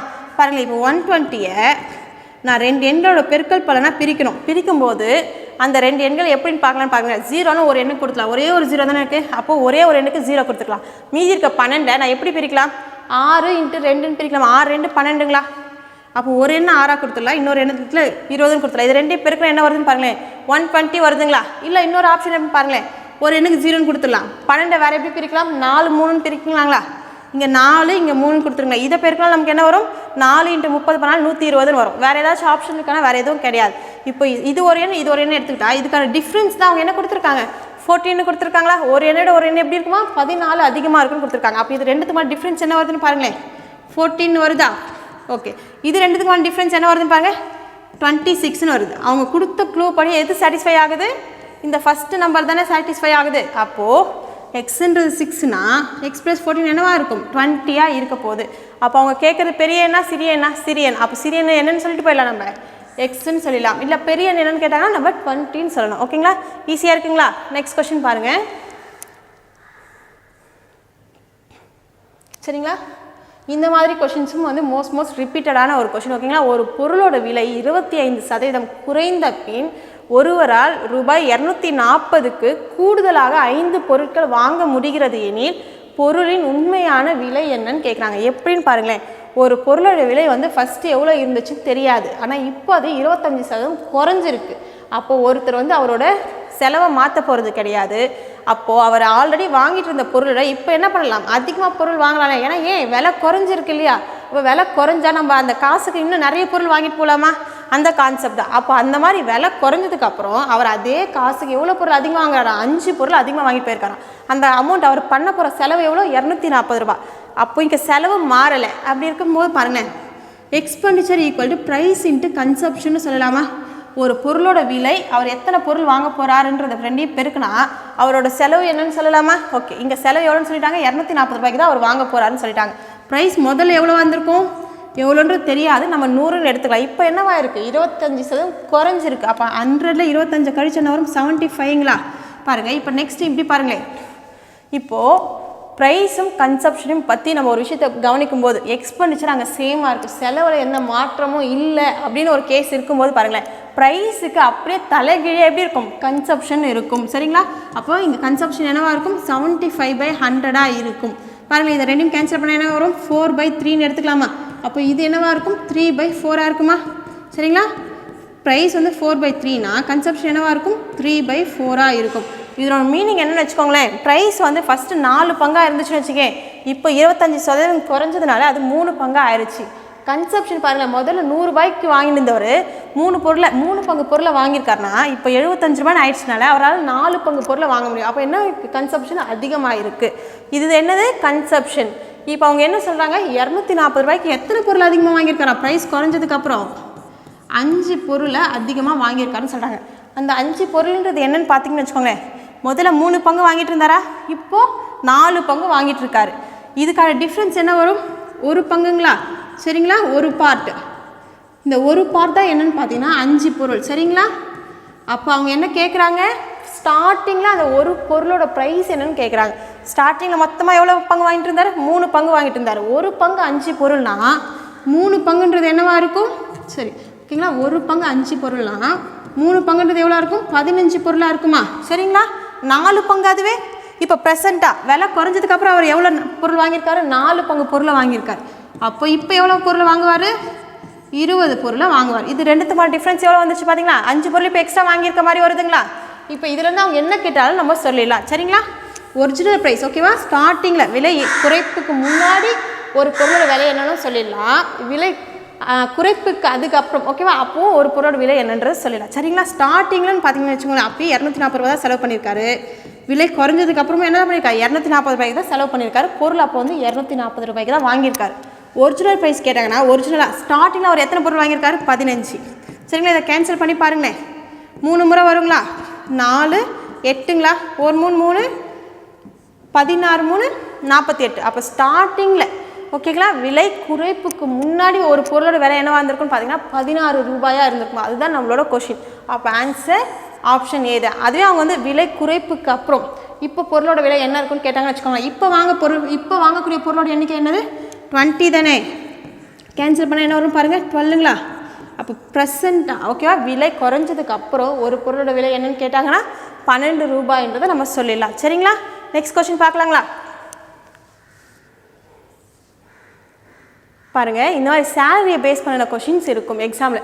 அப்சல்ன்ற ஒருத்தவங்க வந்து மாதம் 35,000 வருமானம் வாங்குறாங்க, சம்பாதிக்கிறாங்க. அதில் 20% உணவுக்காகவும் 30% வந்து ஆடைக்காகவும் ட்ரெஸ்ஸுக்காகவும் 15% வாடகைக்காகவும் செலவு பண்ணிட்டா அவரோட மாத சேமிப்பு எவ்வளோ இருக்குன்னு கேட்குறாங்க. சரிங்களா? பாருங்கள், மொத்தமாக அவரோட இன்கம் எவ்வளோ, 35,000ங்களா. இதில் என்ன பண்ணுறாரா, 20% ஃபுட்டுக்காக செலவு பண்ணிடுறாரு, மீதி இருக்க 30% ட்ரெஸ்ஸுக்காக செலவு பண்ணிடுறாரு, மீதி இருக்க 15% என்ன பண்ணிடுறாரு, ரெண்ட்டுக்காக கொடுத்துட்றாரு. மீதி அவர் கையில் அப்போ எவ்வளோ இருக்குமோ அதுதானே அவரோட சேமிப்பு. இப்போ இதெல்லாம் கூட்டுங்களேன், இன்கம் வந்து 100% எப்பவுமே சொல்லலாமா?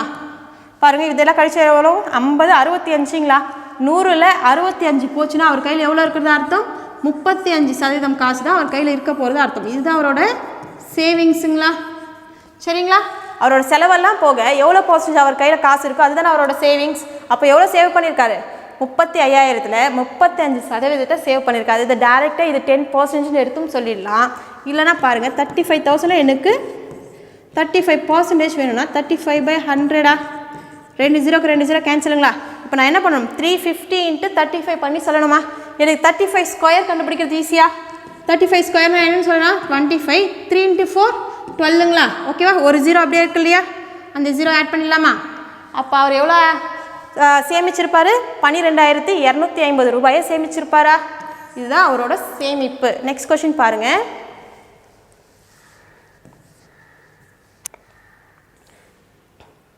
ரொம்பவே ஈஸியான ஒரு ப்ராஃபிட் அண்ட் லாஸ் கொஷின். ஒரு பெண் ஒரு பொருளை விற்பதால் 30% லாபம் பெறுகிறார். அவர் விற்பனை விலையை 2 மடங்காக்கினால் அவருக்கு கிடைக்கும் லாப சதவீதம் என்னன்னு கேட்குறாங்க. பெருசாக இதில் வேறு ஒன்றுமே இன்ஃபர்மேஷன் கொடுக்கல. அவங்க வந்து ஒரே ஒரு ப்ராஃபிட் பர்சன்டேஜ் மட்டும் கொடுத்துருக்காங்க. எவ்வளோ, 30% கொடுத்துருக்காங்க. காஸ்ட் ப்ரைஸ் பற்றிலாம் எதுவுமே பேசல. அப்போ நம்ம காஸ்ட் ப்ரைஸ் என்ன எடுத்துக்கலாம், 100 எடுத்துக்கலாமா? இதை அவங்க 30% ப்ராஃபிட்டில் விற்றுருக்காங்களா? அப்போ செல்லிங் ப்ரைஸ் என்னவா இருந்திருக்கும் 130%. இப்போ என்ன பண்ணுறாங்க அவங்க இந்த செல்லிங் ப்ரைஸை டபுள் ஆக்குறாங்களா? அப்போ இன்ட்டு 2 பண்ணால் என்ன வரும் 260ங்களா? இப்போ அவங்களோட செல்லிங் ப்ரைஸ் என்னது 260. ஆனால் காஸ்ட் ப்ரைஸ் எப்போவுமே 100 தானே, எந்த சேஞ்சஸுமே இல்லையா? இப்போ ப்ரெசென்ட்டாக எவ்வளோ அவங்களுக்கு ப்ராஃபிட்னு கேட்குறாங்க. வாங்குனது 100 ரூபாய்க்கு தான், ஆனால் இப்போ விற்றது எவ்வளோக்கு 260 ரூபாய்க்கு. இதுக்கும் டிஃப்ரென்ஸ் என்னது 160 தானே. அப்போ இந்த 160% தான் என்னது அவங்களுக்கு இப்போ ப்ரெசென்ட்டாக அவங்களோட ப்ராஃபிட் பர்சன்டேஜ். சரிங்களா? ஈஸியாக இருக்குங்களா? நெக்ஸ்ட் கொஸ்டின் பாருங்கள்.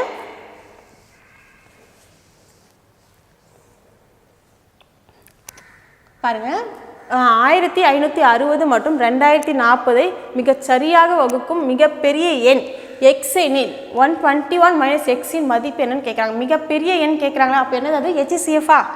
ஓகேங்களா? இந்த மாதிரி சின்ன எண்ணாக இருந்தால் டேரெக்டாக நம்ம தானா வகுத்தில் சொல்லிடலாமா? ஆனால் இங்கே கொடுத்துருக்கிறது ரொம்பவே பெரிய பெரிய எண்ணுன்றதுனால இதுக்கு ஒரு தனி மெத்தடே இருக்குங்களா எப்படி HCF கண்டுபிடிக்கிறதுன்றது. ஓகேங்களா? பாருங்கள் இருக்கிறதுல பெரிய எண் என்னது 2040ங்களா? அதை உள்ளே கொண்டு வந்துட்டு இன்னொரு சிறிய எண்ணால் வகுக்கலாமா? 2040 எத்தனை 1560 இருக்கும்? 1 தானே இருக்கும். அப்போ 1560ன்னு எடுத்துக்கலாமா? இதை கழிச்சா என்ன வரும் 440, மேலே ஒரு 40. அப்போ 480ங்களா? அப்போ இதை வெளியே வச்சுட்டு ஆல்ரெடி ஒரு எண்ணால் வகுத்தோமா, அதை கொண்டு வந்து உள்ளே எடுக்கணுமா? 1560ங்களா?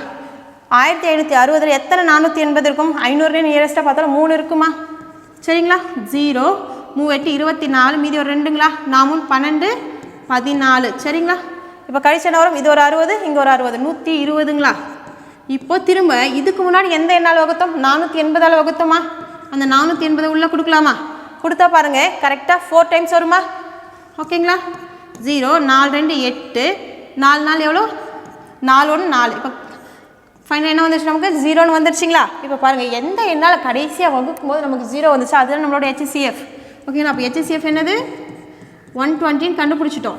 ஆனால் அவங்க டேரெக்டாக அந்த HCF என்ன அந்த மிகப்பெரிய எண் என்னன்னு கேட்கல, 121 மைனஸ் எக்ஸ் என்னன்னு கேட்குறாங்க. சரிங்களா?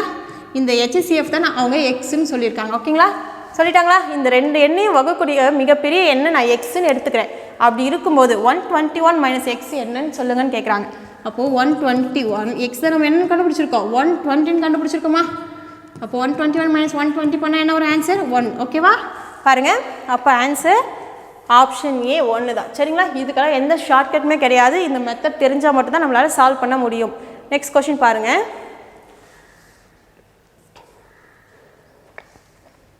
நெக்ஸ்ட் கொஸ்டின் பாருங்கள். இரு எண்களின் கூடுதல் 21 மற்றும் அதன் LCM HCFன்னு கொடுத்துட்டு அந்த 2 எண்களோட தலைகீழிகளின் கூடுதல் கேட்குறாங்க. சரிங்களா? நம்ம அந்த 2 எண்களை எக்ஸ் ஒய்ன்னு எடுத்துக்கலாம். அப்போ எக்ஸ் ப்ளஸ் ஒய் தான் அவங்க கொடுத்துருக்கிறது 2 எண்கள் கூடுதல்ன்றனால எக்ஸ் ப்ளஸ் ஒய் 21 எடுத்துக்கிட்டோம். ஓகேவா? LCM என்ன கொடுத்துருக்காங்க 14ன்னு கொடுத்துருக்காங்க. HCF எவ்வளோன்னு கொடுத்துருக்காங்க 7ன்னு கொடுத்துருக்காங்க. கொடுத்துட்டு எனக்கு அந்த 2 எண்களோட தலைகீழிகளின் கூடுதல் கேட்குறாங்களா? இப்போ எக்ஸோட தலைகீழினா நம்ம என்னென்னு சொல்லலாம் 1/xன்னு சொல்லலாமா? ஒய்யோட தலைகீழி 1/yன்னு சொல்லலாமா? இந்த 2 எண்களோட தலைகீழிகளின் கூடுதல் அப்போ இது அப்படியே 1/21 சொல்லலாமான்னு சொல்லக்கூடாது. பாருங்கள் 1/x 1/y இதனோட கூடுதல் கேட்குறாங்களா? சரிங்களா? இப்போ இப்படி இருக்கும். இதை எப்படி நம்ம சால்வ் பண்ணலாம்? இதை கொண்டு போய் இங்கேயும் இதை கொண்டு போய் இங்கேயும் பெருக்கலாமா? பெருக்கணும் என்ன வரும் எக்ஸ் ப்ளஸ் ஒய்ன்னு வருமா? இதோட போய் கீழே 2யும் பெருக்கணுமா? X into ஒய்ங்களா கண்டுபிடிச்சிடும். இப்போ எக்ஸ் ப்ளஸ் ஒய் அவங்களே டேரெக்டாக கொடுத்துட்ருக்காங்க 21ன்னு கொடுத்துருக்காங்க. ஆனால் அந்த 2 எண்ணோட பெருக்கல் பலன் பற்றி கொடுத்துருக்காங்களா? கொடுக்கல. ஆனால் அதுக்கப்புறம் வேறு என்ன கொடுத்துருக்காங்க? LCM HCF கொடுத்துருக்காங்களா? LCM HCF ஒரு ஃபார்முலா இருக்கா? X into Y equal to LCM into HCFா? ஆல்ரெடி பார்த்தோமா? இதுக்கு மீனிங் என்னது 2 எண்களின் பெருக்கல் பலன்றது அந்த 2 எண்களோட LCM மற்றும் HCFோட பெருக்கல் பலனுக்கு ஈக்குவலாக இருக்குமா? இங்கே நமக்கு என்ன வேணும் 2 எண்களின் பெருக்கல் பலன் தானே வேணும். அதுக்கு பதில் அந்த LCM இன்ட்டு HCFோட பெருக்கல் பலன் நம்ம ஈக்குவல் பண்ணிக்கலாமா? அப்போது 14 இன்ட்டு 7ன்றதை இந்த இடத்துல நம்ம கொடுத்துக்கலாமா? பாருங்களேன் எக்ஸ் இன்ட்டு ஒய்ன்றதுக்கு எதுக்கு ஈக்குவல்? இங்கே 14 இன்ட்டு 7க்கு ஈக்குவல் தானே. அதுதான் நம்ம எக்ஸ் இன்ட்டு ஒய்க்கு பதில் 14 இன்ட்டு 7 எடுத்துக்கணும். கேன்சல் பண்ணலாமா? 2 முறை வருங்களா? இங்கே 3 முறை வருங்களா? அப்போ 3/14 தான் நம்மளோட ஆன்சர். ஓகேவா?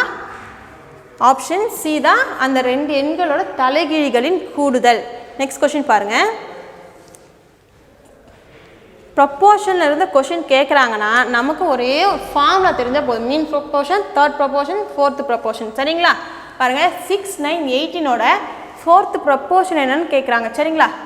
இப்போது 3 எண்கள் கொடுத்துட்டாங்க 6 9 18 கொடுத்துட்டு ஃபோர்த்து ப்ரொப்போர்ஷன் கேட்குறாங்கன்னு வச்சுக்கோங்க. ஃபோர்த்து ப்ரொப்போர்ஷன் ஃபார்முலா என்னது? D = BC/Aவா?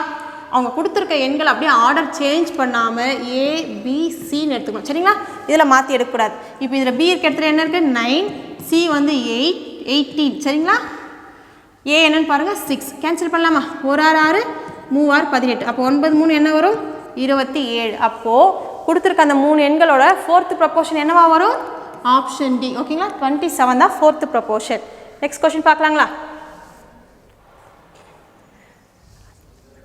இன்ட்ரெஸ்ட் ஓகேவா, சிம்பிள் இன்ட்ரெஸ்ட் காம்பவுண்ட் இன்ட்ரெஸ்ட்லேருந்து ஓகேவா. இது வந்து காம்பவுண்ட் இன்ட்ரெஸ்ட்னு கேட்டிருக்காங்க, கண்டிப்பாக மென்ஷன் பண்ணியிருப்பாங்க சரிங்களா. மென்ஷன் பண்ணவே இல்லைன்னா நம்ம அதை எப்படி எடுத்துக்கணும் சிம்பிள் இன்ட்ரெஸ்ட்டாக எடுத்துக்கணும். பாருங்கள், ஒரு தொகை 3 ஆண்டுகளில் கூட்டு வட்டியில் 64/27 மடங்காக மாறுது அப்படின்னா வட்டி வீதம் என்னன்னு கேட்குறாங்க சரிங்களா. இப்போ இந்த மாதிரி கொஷின்ஸ் கேட்கும்போது என்ன பண்ணணும்னு பாருங்களேன்.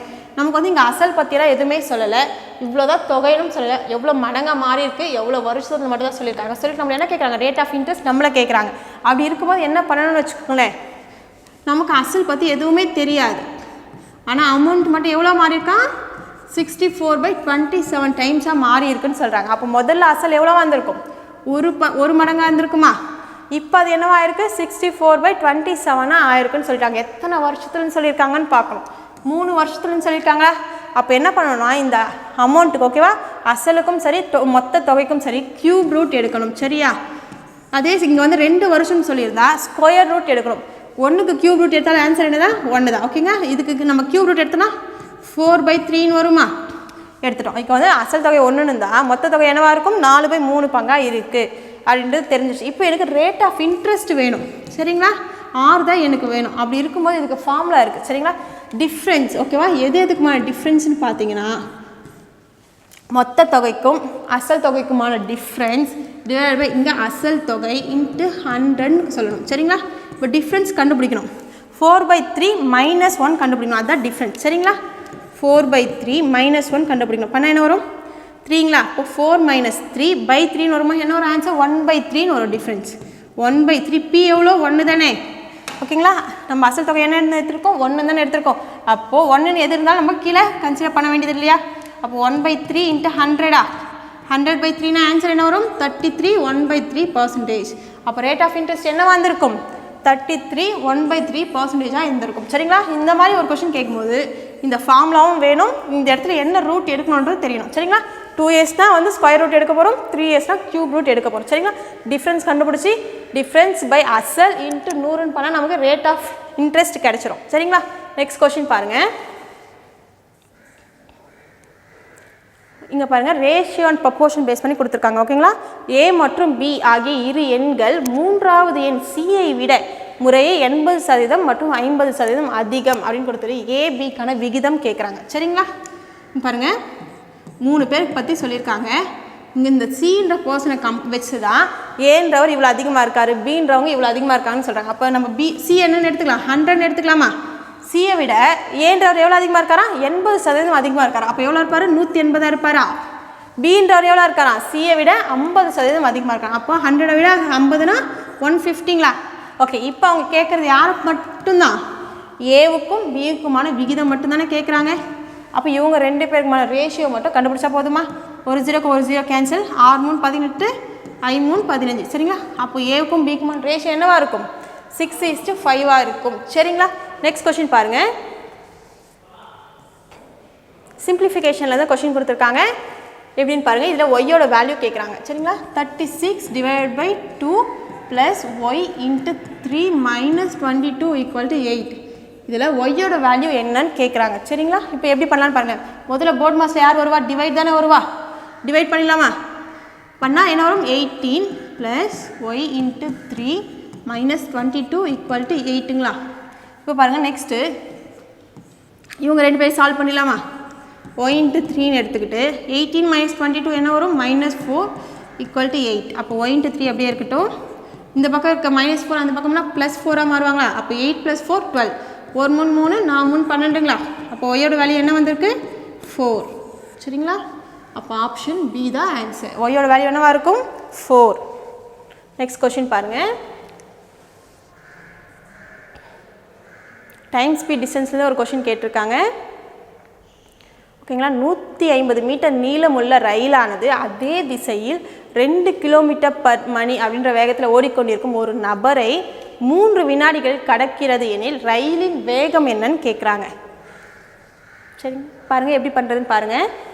ட்ரெயின் வந்து ஒரு ஆப்ஜெக்டை கிராஸ் பண்ணுது, அது எவ்வளோ டைமிங்கில் கிராஸ் பண்ணுது, ஒரு பர்சனை கிராஸ் பண்ணுதுன்னு அப்படின்னா அந்த அவங்க கிராஸ் பண்ணுற ஆப்ஜெக்ட் வந்து லென்த் இருக்க ஆப்ஜெக்டா நோ லென்த் ஆப்ஜெக்டான்னு பார்க்கணும். நெக்ஸ்ட்டு அந்த ஆப்ஜெக்ட் மூவிங்கில் இருக்கா இல்லை நான் மூவிங் ஆப்ஜெக்டான்னு பார்க்கணும். இந்த 2 விஷயங்களை வச்சு தான் ஸ்பீடும் டிஸ்டன்ஸும் நம்ம எடுக்கணும். சரி, இங்கே பாருங்கள் பர்சனை கொடுத்துருக்காங்க. அந்த பர்சன் வந்து நோ லென்த் ஆப்ஜெக்ட், ஆனால் அவங்க எப்படி இருக்காங்க, மூவிங்கில் இருக்காங்க. அப்போ டிஸ்டன்ஸ் வந்து இங்கே ட்ரெயினோட லென்த்து தான் டிஸ்டன்ஸ், ஆனால் ஸ்பீடு வந்து ட்ரெயினோட ஸ்பீட் மட்டும் கிடையாது, மேனோட ஸ்பீடும் வரும். அப்போ என்னவா மாறும், ரிலேட்டிவ் ஸ்பீட் கான்செப்ட் வரும். 2 பேரும் சேம் டைரக்ஷன் தான் ரிலேட்டிவ் ஸ்பீடை என்ன பண்ணணும், மைனஸ் பண்ணணும். 2 பேரும் ஆப்போசிட் டைரக்ஷனில் மூவ் பண்ணிட்டு இருந்தால் ரிலேட்டிவ் ஸ்பீட் என்னவாகும், ப்ளஸ் பண்ணுற மாதிரி இருக்கும். நமக்கு ஒரே ஒரு ஃபார்முலா D = S × T. இங்கே பர்சன் வந்து நோ லென்த் ஆப்ஜெக்ட், ட்ரெயின் மட்டும்தான், அப்போது லென்த்தாக எடுத்துக்க போகிறோம். ட்ரெயினோட லென்த் தான் என்னது, இங்கே டிஸ்டன்ஸ். அப்போ எவ்வளோ இருக்குது டிஸ்டன்ஸ், 150 மீட்டர்னு இருக்குது. ஸ்பீடு பொறுத்த வரைக்கும் இங்கே 2 பேருமே மூவிங்கில் இருக்காங்களா, அப்போ ஸ்பீட் என்னவா மாறிடும், ரிலேட்டிவ் ஸ்பீடாக மாறிடும். டைமிங் என்னவா இருக்குது, 3 செகண்ட்ஸ். இப்போ இதுலேருந்து நம்ம ரிலேட்டிவ் ஸ்பீட் மட்டும் என்னென்னு சொல்லலாமா, 150 மீட்டர். இங்கே பெருக்கல் இருக்க டைமிங் இந்த பக்கம் வந்தால் வகுத்தில் மாறுமா, அப்போ 3 செகண்ட்ஸ்னு வருமா.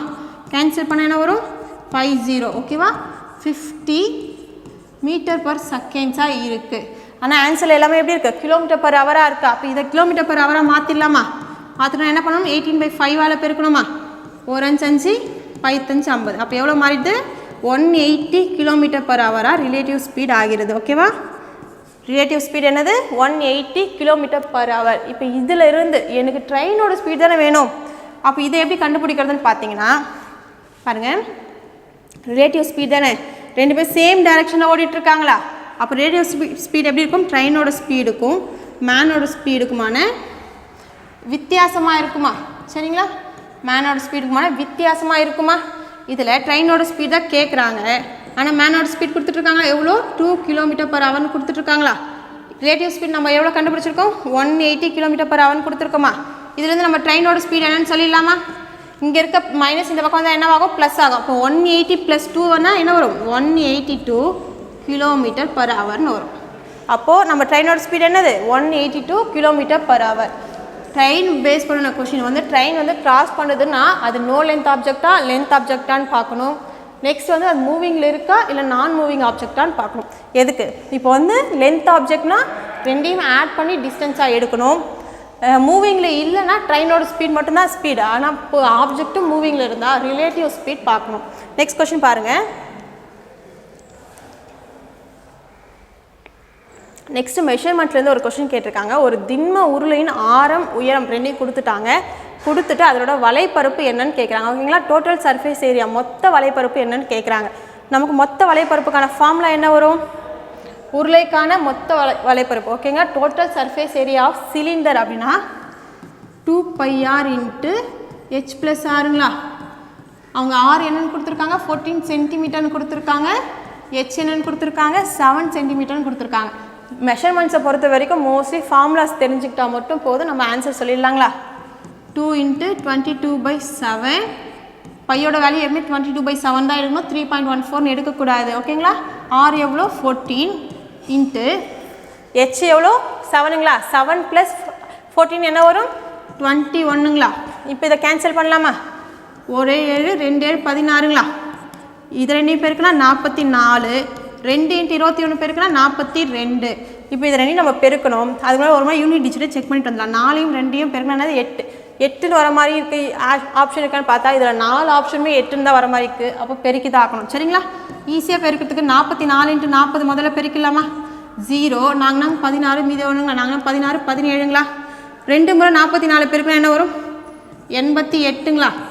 கூட்டினா என்ன வரும் 8 10 14 மீதி ஒரு 1ங்களா 8 1. அப்போ ஆன்சர் என்னது 1848 சென்டிமீட்டர் ஸ்கொயர். சரிங்களா, அப்போ ஆன்சர் பாருங்கள், ஆப்ஷன் சி தான் நம்மளோட ஆன்சர். ஃபார்முலா மட்டும் தெரிஞ்சுக்கணும். சரிங்களா, வால்யூமாக இருந்தால் சென்டிமீட்டர் கியூப்னு எடுக்கணும். நெக்ஸ்ட் கொஸ்டின் பாருங்கள். சரிங்களா. ஒரு டயக்ராம் கொடுத்துருக்காங்க, இதிலிருந்து நம்மளை கேட்குறாங்க. ஓகேங்களா, ஒரு கிராஃப் கொடுத்துருக்காங்க. இதிலிருந்து அவங்க என்ன கேட்குறாங்கன்னு பாருங்களேன்.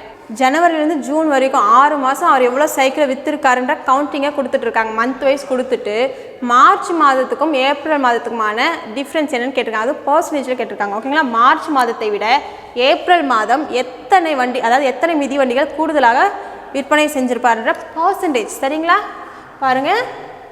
நெக்ஸ்ட் பார்க்கலாங்களா. மார்ச் தானே கேட்டிருக்காங்க, மார்ச் டு ஏப்ரல் தானே கேட்டிருக்காங்க. பாருங்கள், மார்ச் மாதம் 60 சைக்கிள் விற்றுருந்தா ஏப்ரல் மாதம் எவ்வளோ சைக்கிள் விற்றுருக்காரு? 105 சைக்கிள் விற்றுருக்காரு.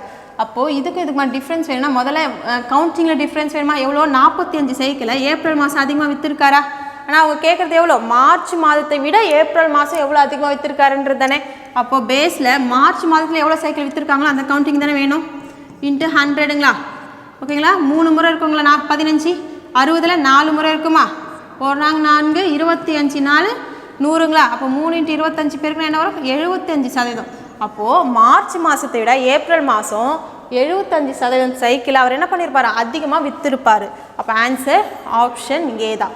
இந்த பார் டயக்ராம் இந்த மாதிரி எதுவாக இருந்தாலும் ஓகேங்களா, எது இருந்தாலுமே நமக்கு ஆல்ரெடி கேட்கக்கூடிய ratio, percentage, profit and loss, இந்த கான்செப்ட்ஸ் தெரிஞ்சால் நம்ம ஈஸியாக அட்டென்ட் பண்ணிடலாம். நெக்ஸ்ட் கொஸ்டின் பாருங்கள். சரிங்களா, 4, 5 மற்றும் 6ஆல் வகுப்படும் மிகப்பெரிய 3 இலக்க எண் என்னன்னு கேட்குறாங்க. சரிங்களா, இப்படி கேட்கும்போது நம்ம என்ன பண்ணணும்னு பாருங்களேன். மிகப்பெரிய 3 இலக்க எண் நமக்கு என்னன்னு தெரியுமா? 999 தானே. ஆனால் இது எப்படி இருக்கணுமா? 4, 5, 6ஆல் கம்ப்ளீட்டாக டிவைட் ஆகக்கூடிய எண்ணாக இருக்கணுமா? டிவைட் பண்ணி கண்டுபிடிக்கிறதுக்காக நமக்கு டிவிசிபிலிட்டி ரூல் தெரிஞ்சால் 4 ஆப்ஷன் வச்சு நம்ம நெக்லெக்ட் பண்ணி சொல்லிடலாமா? 5ஆல் டிவைட் ஆகணும் ஒரு எண்ணுன்னு பார்த்தா ஒன்று 0ல் முடியணும், 5ல் முடியணும். 4மே 0ல் தான் முடிஞ்சிருக்கு. அப்போ இதை வச்சு நம்மளால் கண்டுபிடிக்க முடியாது. 4ஆல் பார்க்கலாங்களா. 4ஆல் டிவைட் ஆகக்கூடிய என்னன்னு பார்த்தா 00ன்றதும் 4ஆல் டிவைட் ஆகும். 60ன்றதும் 4ஆல் கம்ப்ளீட்டாக டிவைட் ஆகும். ஆனால் 90ன்றது ஆகுமானா? ஆகாது. சரிங்களா, 30யும் ஆகாது. அப்போ 2 ஆப்ஷன் போயிடுச்சு. ஓகேங்களா, 6ஆல் ஆகணுன்னாலும் 2ஆல் ஆகணும், 3ஆல் ஆகணுமா? எல்லாமே ஈவன் நம்பர்ஸ் தான். அப்போ எல்லாமே 2ஆலேயும் ஆகும். 3ஆலுன்னு பார்த்தா எல்லாமே 93, 96 தான் இருக்குது. அப்போ எல்லாமே 3ஆலேயும் ஆகும். அப்போ முடிஞ்சிடுச்சு. மீதி இருக்கிறது 2 ஆப்ஷன் தான். இந்த 2 ஆப்ஷனில் ஒரு எண்ணு தான் வந்து இந்த 4, 5, 6ஆல் டிவைட் ஆகக்கூடிய மிகப்பெரிய 3 இலக்க என்ன இருக்க போகுது. இப்போ பாருங்களேன், இது ரெண்டுத்தில் எது பெருசு? 900 பெருசா, 960 பெருசா? 960 தானே பெருசு. அப்போ நம்மளோட ஆன்சர் 960. அதே ஸ்மாலஸ்ட் நம்பர்னு கேட்டிருந்தா நம்ம வந்து எது இது ரெண்டுத்து சின்னதாக அதை சொல்லிட்டு போயிடலாம். இப்போ இப்படி இல்லை. ஓகேங்களா, நம்ம வந்து சால்வ் பண்ணி கண்டுபிடிக்கணும்னா பாருங்கள். 4, 5, 6க்கு முதல்ல எல்சிஎம் கண்டுபிடிச்சிடலாமா? 2ஆல் போடலாம். போட்டால் 2, 5, 3ங்களா. இதுக்கு மேலே எதுவும் காமன் டேபிள் கிடையாது. அப்போ I2 10, 5 30, 32 எவ்வளோ வரும்? 60. அப்போ எல்சிஎம் என்னது? 60ங்களா. அப்போ இந்த 60ஆல் இந்த 999 டிவைட் பண்ணி பார்க்கலாம். பண்ணால் எத்தனை முறை? முதல்ல ஒரு முறை வருங்களா. எவ்வளோ வரும்? 399ங்களா. இதில் மொத்தம் எத்தனை முறை வரும் பாருங்கள்? 60. 4, 5, 6 டைம்ஸ் வருமா? 0, 6 எவ்வளோ? 36ங்களா. மீதி ரிமைண்டராக என்ன இருக்கும்? 39 இருக்குமா? இந்த 39 என்ன பண்ணலாம்? இந்த 999லேருந்து கழிச்சு சொல்லலாமா? கழிச்சா என்ன வரும்? 916 வரும். சரிங்களா, அப்போ பாருங்கள் 4, 5, 6ஆல் டிவைட் ஆகக்கூடிய கிரேட்டஸ்ட் நம்பர் என்னவாக இருக்கும்? 3 டிஜிட் கிரேட்டஸ்ட் நம்பர்னா 960. ஆன்சர் வந்துடுச்சிங்களா? ஒன்று செக் பண்ணியும் சொல்லலாம், இல்லை இந்த மாதிரியும் சொல்லிடலாம். நெக்ஸ்ட் பார்க்கலாங்களா. இதுவுமே பாருங்கள் டைம் ஸ்பீட் டிஸ்டன்ஸில் தான் கேட்டிருக்காங்க. 400 மீட்டர் நீளமுள்ள ரயிலானது ஒரு பாலத்தை 60 km/h வேகத்தில் 36 வினாடிகளில் கடக்கிறது எனில் பாலத்தின் நீளம் என்னன்னு கேட்குறாங்க. முன்ன நம்ம பார்த்தது மேன் பார்த்தோம். மேனுக்கு வந்து லென்த்து கிடையாதுன்றதுனால நம்ம ட்ரெயினோட லென்த்தையே டிஸ்டன்ஸாக எடுத்துக்கிட்டோம். ஆனால் இங்கே கொடுத்துருக்கிறது பிரிட்ஜு. ஓகேவா, பாலம் கொடுத்துருக்காங்க. அப்போ பாலமுக்கு லென்த் இருக்குது. லென்த் இருக்க ஆப்ஜெக்ட் தான் இப்போ பிரிட்ஜு. அப்போ இங்கே டிஸ்டன்ஸுன்றது என்னவா இருக்கும் பாருங்க. டிஸ்டன்ஸுன்றது ட்ரெயினோட லென்த் ப்ளஸ் பிரிட்ஜோட லென்த் சேர்ந்து தான் என்னது டிஸ்டன்ஸாக இருக்கும். டிஸ்டன்ஸுன்றது அப்போ நம்ம 2ஆக தான் எடுக்கணும். ஸ்பீடும் கொடுத்துட்ருக்காங்க. ஆனால் பிரிட்ஜுன்றது எப்படி?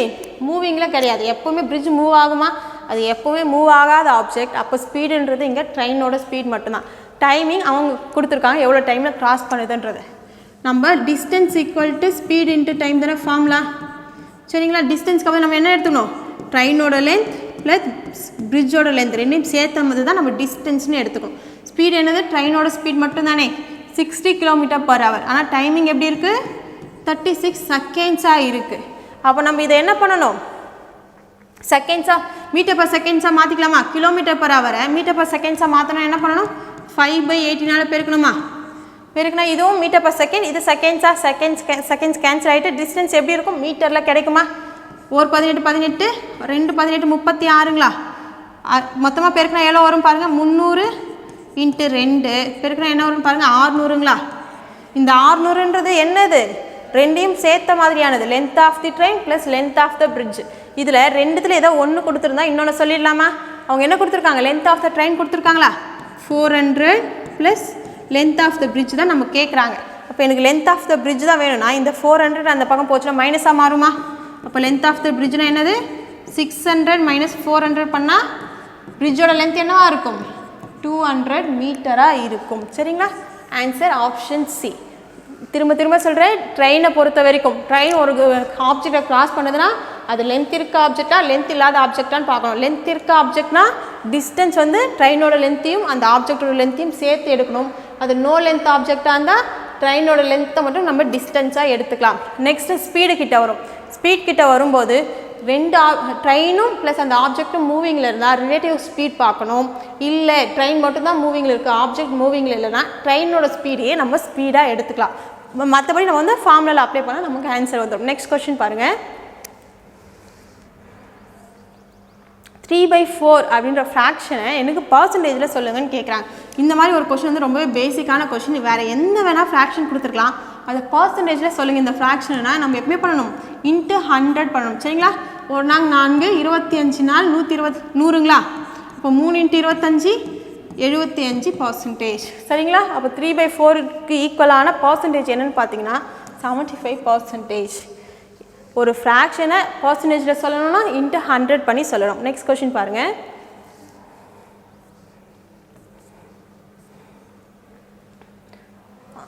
இதுவும் டைம் ஸ்பீட் டிஸ்டன்ஸ் தான் கேட்டிருக்காங்க பாருங்கள். இந்த கொஷின் பேப்பரை பொறுத்த வரைக்கும் டைம் ஸ்பீட் டிஸ்டன்ஸ்லேருந்தும் LCM HCFலேருந்தும் நிறைய கொஷின்ஸ் கேட்டிருக்காங்க. 625 மீட்டர் நீளமுள்ள ஒரு வட்ட வடிவ ஓடுதளத்தில் XYன்ற 2 பேர் ஓடுறாங்க. 2 பேரோட ஸ்பீட் என்ன கொடுத்துருக்காங்கன்னா எக்ஸோட ஸ்பீட் வந்து 36 km/h, ஒய்யோட ஸ்பீட் வந்து 54 km/h. 2 பேர் என்ன டைரெக்ஷனில் ஓடுறாங்க? ஆப்போசிட் டைரெக்ஷனில் ஓடுறாங்க. அப்படி இருக்கும்போது அந்த வட்ட வடிவ ஓடுதளத்தில் எப்போ அவங்க ஃபஸ்ட் டைம் மீட் பண்ணுவாங்கன்னு கேட்குறாங்க. இந்த மாதிரி கொஷினுக்கு வந்து டைரெக்டாக ஃபார்முலா இருக்குது. சரிங்களா? ஸ்டார்டிங் பாயிண்டில் அது மீட்டிங் டைம் கேட்குறாங்களா இல்லை ஃபஸ்ட் டைம் செகண்ட் டைம் கேட்குறாங்களான்றதை பார்க்கணும்.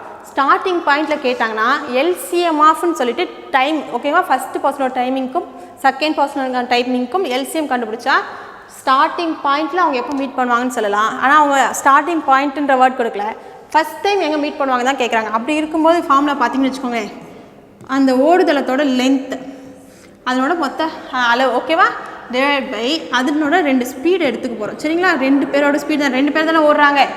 அப்போ 2 பேரோட ஸ்பீடு இந்த இடத்துல தான் இங்கே ப்ளஸ் கொடுக்கணுமா மைனஸ் கொடுக்கணுமான்னு பார்க்கணும். அவங்க 2 பேரும் சேம் டைரெக்ஷனில் ஓடிட்டு இருந்தா இங்கே மைனஸ் கொடுக்கணும். சரிங்களா? S1 - S2ன்னு சொல்லுவோம். அவங்க 2 பேரும் ஒரே சேம் டைரெக்ஷனோட மைனஸ், ஆப்போசிட் டைரெக்ஷனில் ஓடினா இந்த இடத்துல ப்ளஸ்ன்னு எடுத்துக்கணும். சரிங்களா? இங்கே பாருங்கள் 2 பேரும் எந்த டைரெக்ஷனில் ஓடுறதா சொல்லியிருக்காங்க? ஆப்போசிட் டைரெக்ஷனில் ஓடுறதா சொல்லியிருக்காங்க. லென்த் அவங்க என்ன கொடுத்துருக்காங்க? 625 மீட்டர்னு கொடுத்துருக்காங்களா? இப்போ ஃபஸ்ட்டு பர்சன் எவ்வளோன்னு சொல்லியிருக்காங்க? 36ன்னு கொடுத்துருக்காங்க. செகண்ட் பர்சனோட ஸ்பீடு 54ன்னு கொடுத்துருக்காங்க. ரெண்டுமே எதில் இருக்குது? km/h இருக்கா? இது ரெண்டுமே எதில் இருக்குது? km/h இருக்குது. ஆனால் மேலே இருக்கிறது மீட்டரில் இருக்குது. இதை அப்படியே கேன்சல் பண்ணலாமான்னா கூடாது. இதை அப்போ என்ன பண்ணணும்? மீட்டர்/செகண்டாக மாற்றிடலாம். 625 டிவைட் பை 2 ஆட் பண்ண என்ன வரும்? 80 90ங்களா? 90யை 90 km/h நம்ம மீட்டர்/செகண்டாக மாற்றணும்னா 5/18 பெருக்கலாமா? அப்போ இங்கே 5 மேலே 18 ஆட் பண்ணிக்கலாமா? 5/18 இருக்கும்போது இந்த 18 என்னவாயிடும்? மேலே போய்டுங்களா? 2 9 18 10 9 90ங்களா?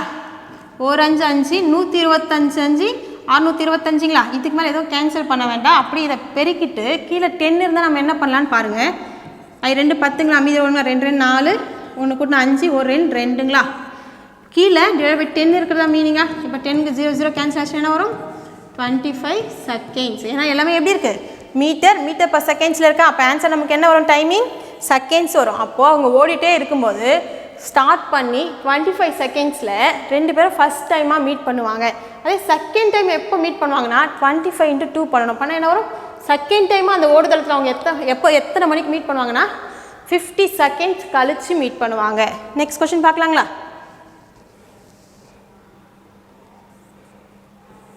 லாஸ்ட் கொஷின் ஆவரேஜ் பேஸ் பண்ணின கொஷின்ஸ் பாருங்கள்.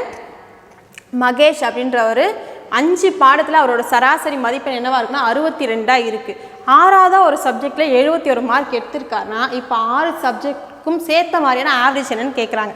பாருங்கள், இதுக்கு நம்ம என்ன பண்ணுவோம், 5 சப்ஜெக்டில் எவ்வளோ ஆவரேஜ் 62ங்களா? இது ரெண்டையும் 5 சப்ஜெக்டான ஆவரேஜ் 2 பேருக்கு நமக்கு 5 சப்ஜெக்டான டோட்டல் மார்க்ஸ் கிடைக்குமா? 0 ஒன்றுங்களா 5×6 30 310 மார்க் எடுத்திருப்பார். சரிங்களா? 5 சப்ஜெக்டில் 310 மார்க் எடுத்திருக்காரு. 6வது ஒரு சப்ஜெக்டில் எவ்வளோ மார்க் எடுத்திருக்காரு?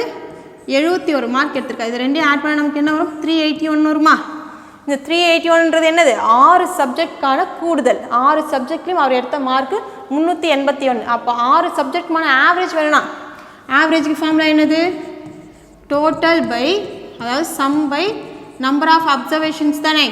டோட்டல் எவ்வளோ? 381. எத்தனை சப்ஜெக்ட்ஸ்க்கு? 6 சப்ஜெக்ட்ஸ் சேர்த்து கேட்குறாங்க. கேன்சல் பண்ணலாமா? 6×6 36ங்களா? மீதி ஒரு 2 இருக்குமா? 21ல் 3×6 18ங்களா? திரும்ப ஒரு 3 இருக்குமா? அப்போ பாயிண்ட் வச்சு 3க்கு பக்கத்தில் 0 ஆட் பண்ணால் 5×6 30. அப்போ 6 சப்ஜெக்டான ஆவரேஜ் என்னவாக இருக்கும்? 63.5 இருக்கும். சரிங்களா? இதை வந்து நம்ம பிரித்து போட்டுமே சொல்லலாம். அது எப்படின்னு பாருங்களேன். 5 சப்ஜெக்டோட ஆவரேஜ் என்னென்னா 62. அப்போது நம்ம 5 சப்ஜெக்ட்டுமே என்ன மார்க்காக இருக்கிறதா கன்சிடர் பண்ணிக்கலாம். 62 5 சப்ஜெக்டா? ஓகேவா? 5 சப்ஜெக்ட்டுமே மார்க் எவ்வளோவா இருக்குது?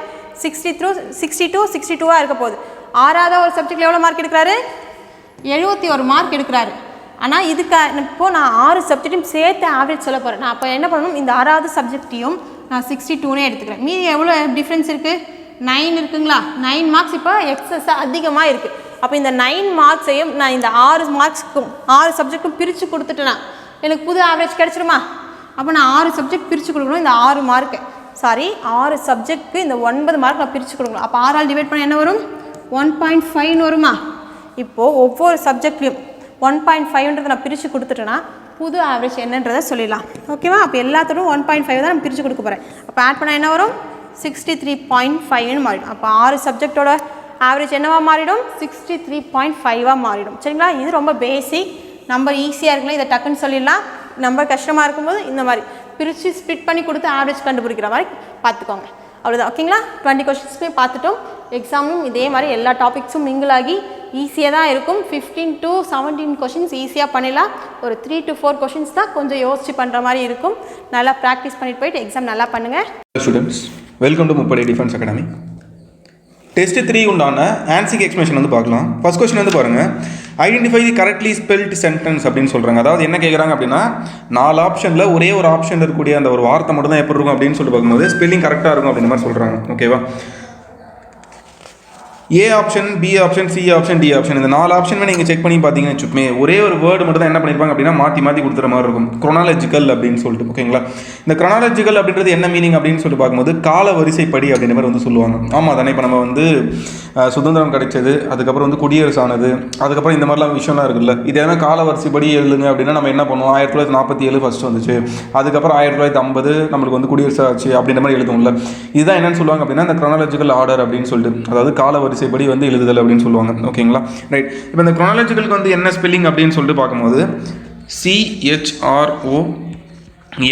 CHRONOLOGICAL chronological. ஓகேங்களா? ஆப்ஷன் பி தான் வந்து சரியான ஆன்சர். ஓகேவா? ரைட். செகண்ட் கொஸ்டின் வந்து பாருங்கள். Select the most appropriate antonym அப்படின்னு கொடுத்துருக்காங்க. அதாவது என்ன பண்ணணும் அப்படின்னா எதிர் சொல் வந்து கண்டுபிடிக்கணும். டிமிடுன்றது ஆல்ரெடி நம்ம பார்த்துருக்கோம். ஓகேங்களா? ஆன்சருக்கு எக்ஸ்பிளேஷன் கொடுக்கும்போது இந்த டிமிடுன்ற வார்த்தை ஆல்ரெடி வந்திருக்கு. அப்படின்னா என்ன மீனிங் அப்படின்னு சொல்லிட்டு பார்க்கும்போது ஷை அப்படின்ற மாதிரி சொல்லுவாங்க. ஓகேங்களா? ரைட். இதோட ஆப்போசிட் வந்து பார்த்தீங்க அப்படின்னா போல்டு அப்படின்னு சொல்லிட்டு வரும். அதனால் கூச்சமாக இருக்கிற ஆள், அதுக்கு ஆப்போசிட் வந்து என்னன்னு சொல்லுவாங்க? போல்டு, தைரியமாக இருக்கக்கூடிய ஆள் அப்படின்ற மாதிரி சொல்லுவாங்கல்ல. கரெக்டாக? ரைட். தேர்ட் வந்து பாருங்கள், சினோனிம்ஸ் வந்து கேட்குறாங்க. அதாவது மீனிங் வந்து கேட்குறாங்க. பிளாஸ்ட் அப்படின்ற மாதிரி கொடுத்துருக்காங்க. இப்போ பிளாஸ்ட்னா என்னங்க? வெடிக்கிறது அப்படின்னு அர்த்தம். ஆமாம் தானே? இப்போ அந்த வெடிக்கிறதுக்கு நமக்கு வந்து இங்கே என்ன வார்த்தை கரெக்டாக இருக்குது அப்படின்னு பார்க்கும்போது ப்ளோ அப். ப்ளோ அப்னா தான் வந்து வெடிக்கிறது அப்படின்னு சொல்லிட்டு ஒரு பொருள் வரும். கரெக்டாக? இந்த ப்ளீடு, ரீகால், ஷேர் வந்து சம்மந்தமே இல்லாத விஷயம். ப்ளீடுன்றது என்ன அப்படின்னா கெஞ்சி கேட்குறது அப்படின்னு சொல்லுவாங்க. ரீகால்னா நினைவு கூறுதல் அப்படின்னு சொல்லுவாங்க. ஷேர்னா பகிர்ந்தளித்தல் அப்படின்னு சொல்லுவாங்க. கரெக்டாக? ரைட். அப்போ இது மூணுமே வர வாய்ப்பு இல்லை. எதுதான் வரும் அப்படின்னு சொல்லிட்டு பார்க்கும்போது பிளாஸ்ட்டுக்கு ப்ளோ அப் அப்படின்னு சொல்லிட்டு தான் வரும். அடுத்து வந்து பாருங்கள், இங்கே ஒரு சப்ஸ்டியூட் வந்து கேட்டிருக்காங்க. I regarded my brother on passing is graduation examination. அதாவது என்னென்னா, என் தம்பி வந்து ஒரு டிகிரி வந்து கம்ப்ளீட் பண்ணிட்டான். அதை வந்து நான் என்ன பண்ணுறேன், ரிகார்டட் பண்ணுறேன் அப்படின்னா என்ன மீனிங், நான் ரொம்ப உன பாராட்டுறேன் அப்படின்னு சொல்லிட்டு வரும். ஆமாம், தானே, தம்பி வந்து டிகிரி முடிச்சிட்டாலே நம்ம என்ன சொல்லுவோம், பாராட்டுவோம். கரெக்டாக? இப்போ பாராட்டுற மாதிரி வந்து என்ன சென்டென்ஸ், என்ன வேர்டு இருக்குது அப்படின்னு சொல்லிட்டு பார்க்கணும். ஆப்ஷன் ஏ வந்து பாருங்கள், கங்க்ராச்சுலேட்டட் அப்படின்னு சொல்லிருக்கு. அப்போ இதுதான் வந்து சரியான ஆன்சர். மற்ற மூணுமே வந்து வர வாய்ப்பு இல்லை. இப்போ இந்த ஃப்ளாட்டர்டுனா என்ன மீனிங் அப்படின்னு சொல்லி பார்க்கும்போது ரொம்பவே வந்து புகழ்ந்து பேசுவாங்க. கரெக்டாக? இப்போது எப்படி சொல்கிறது, முகஸ்துதி அப்படின்ற மாதிரி சொல்லுவாங்க. புகழ்ந்து பேசுகிறது, முகத்துக்கு முன்னாடி வந்து ரொம்ப அப்படியே வந்து பொய்யாவே வந்து என்ன பண்ணுவாங்க அப்படின்னா கவர்ற விதமாக வந்து புகழ்ந்து பேசுவாங்க. அதுதான் வந்து ஃப்ளாட்டர்டு அப்படின்னு சொல்லுவாங்க. அப்போ இது வர வாய்ப்பு இல்லை. ஏன்னா தம்பி வந்து எக்ஸாம் பாஸ் ஆகிட்டு நம்ம வந்து மனசார வந்து கங்க்ராச்சுலேட் தான் பண்ண போகிறோம். கரெக்டாக? அப்போ ஆப்ஷன் ஏதாவது வந்து சரியான ஆன்சராக வரும். அடுத்து வந்து பாருங்கள், டிஸ்பேரேஜ்டு. டிஸ்பேரேஜ்னா என்ன மீனிங் அப்படின்னா கேவலப்படுத்துறதுன்னு அர்த்தம், இழிவுபடுத்துறதுன்னு அர்த்தம். அப்போ இதுவும் வராது. அப்புறம் வந்து இந்த நவுடவுடட் அப்படின்றது என்ன மீனிங் அப்படின்னு சொல்லிட்டு பார்க்கும்போது இந்த மண்டிட்டு வணங்குதல் அப்படின்ற ஒரு பொருள் வரும். அதாவது என்ன மீனிங்னா ஜஸ்ட் இந்த வணங்குறது அப்படின்ற மாதிரி நீங்கள் புரிஞ்சுக்கிட்ட போதும் தான். இந்த 3 ஆப்ஷன் வர வாய்ப்பு இல்லை. இதுதான் வரும் அப்படின்னு பார்க்கும்போது கங்க்ராச்சுலேட்டட் இதுதான் வர வாய்ப்பு இருக்குது. 5th கொஸ்டின் வந்து பாருங்கள், ஆண்டனம் எதிர் சொல் வந்து கேட்குறாங்க. லயபிலிட்டினா என்ன மீனிங் அப்படின்னு சொல்லி பார்க்கும்போது நமக்கு தெரிஞ்ச விஷயம் தான், கடன் அப்படின்னு சொல்லி புரிஞ்சுக்கலாம். டெட் அப்படின்ற மாதிரி சொல்லுவோம். கரெக்டாக? லயபிலிட்டினா டெட் அப்படின்ற மாதிரி சொல்லுவோம், கடன் அப்படின்னு சொல்லி புரிஞ்சுக்கலாம். இதுக்கு ஆப்போசிட் எதிர் சொல் வந்து என்ன இருக்கும், கடன் இருந்துச்சுன்னா சொத்து, அதுதான் வந்து எதிர் சொல். அப்போ அதுக்கு ஏற்ற எதிர் சொல் வந்து என்ன அப்படின்னு சொல்லி பார்க்கும்போது அசட் அப்படின்னு சொல்லிட்டு தான் வரும். ஓகேங்களா? இந்த டெஸ்ட் எழுதும்போது நிறைய பேர் வந்து ரிசோர்ஸுக்கும் அசட்டுமே வந்து குழம்பிருப்பீங்க. ரிசோர்ஸ் வந்து என்ன மீனிங் அப்படின்னு சொல்லி பார்க்கும்போது வளம் அப்படின்ற மாதிரி சொல்லுவோம். கரெக்டாக? வளம் வேற, சொத்து வேற. சொல்லது புரிஞ்சுல. அப்போ கரெக்டான ஆன்சர் என்ன அப்படின்னு சொல்லி பார்க்கும்போது அசட் தான். இந்த ரெஸ்பான்சிபிலிட்டி, ஸ்ட்ரைக் வந்து வர வாய்ப்பு இல்லை. ஏன்னா ரெஸ்பான்சிபிலிட்டி அப்படின்றது ஒரு பொறுப்பு அப்படின்னு சொல்லிட்டு வரும். அப்போ இதுவும் வர வாய்ப்பு இல்லை. ஸ்ட்ரைக் அப்படின்றது என்ன அப்படின்னா அடிக்கிறது அப்படின்னு சொல்லிட்டு பொருள் வரும். அப்போ இதுவும் வர வாய்ப்பு இல்லை. ஓகேங்களா? அப்போ லயபிலிட்டிக்கு ஆப்போசிட்டான இருக்கக்கூடிய வார்த்தை வந்து என்ன அப்படின்னு பார்க்கும்போது அசட் தான். 6வது கொஸ்டின் வந்து பாருங்கள், ஹோமோஃபோன்ஸ் வந்து கேட்டிருக்காங்க. In many road accident, people break their bones mainly because their vehicle dash fail. அதாவது நிறைய ரோடு ஆக்சிடெண்ட்டில் வந்து மக்கள் வந்து என்ன பண்ணிக்கிறாங்க அப்படின்னா அவங்க எலும்புகளை வந்து உடைச்சிக்கிறாங்க. பிரேக்னா உடைக்கிறது. ஆமாம் தானே?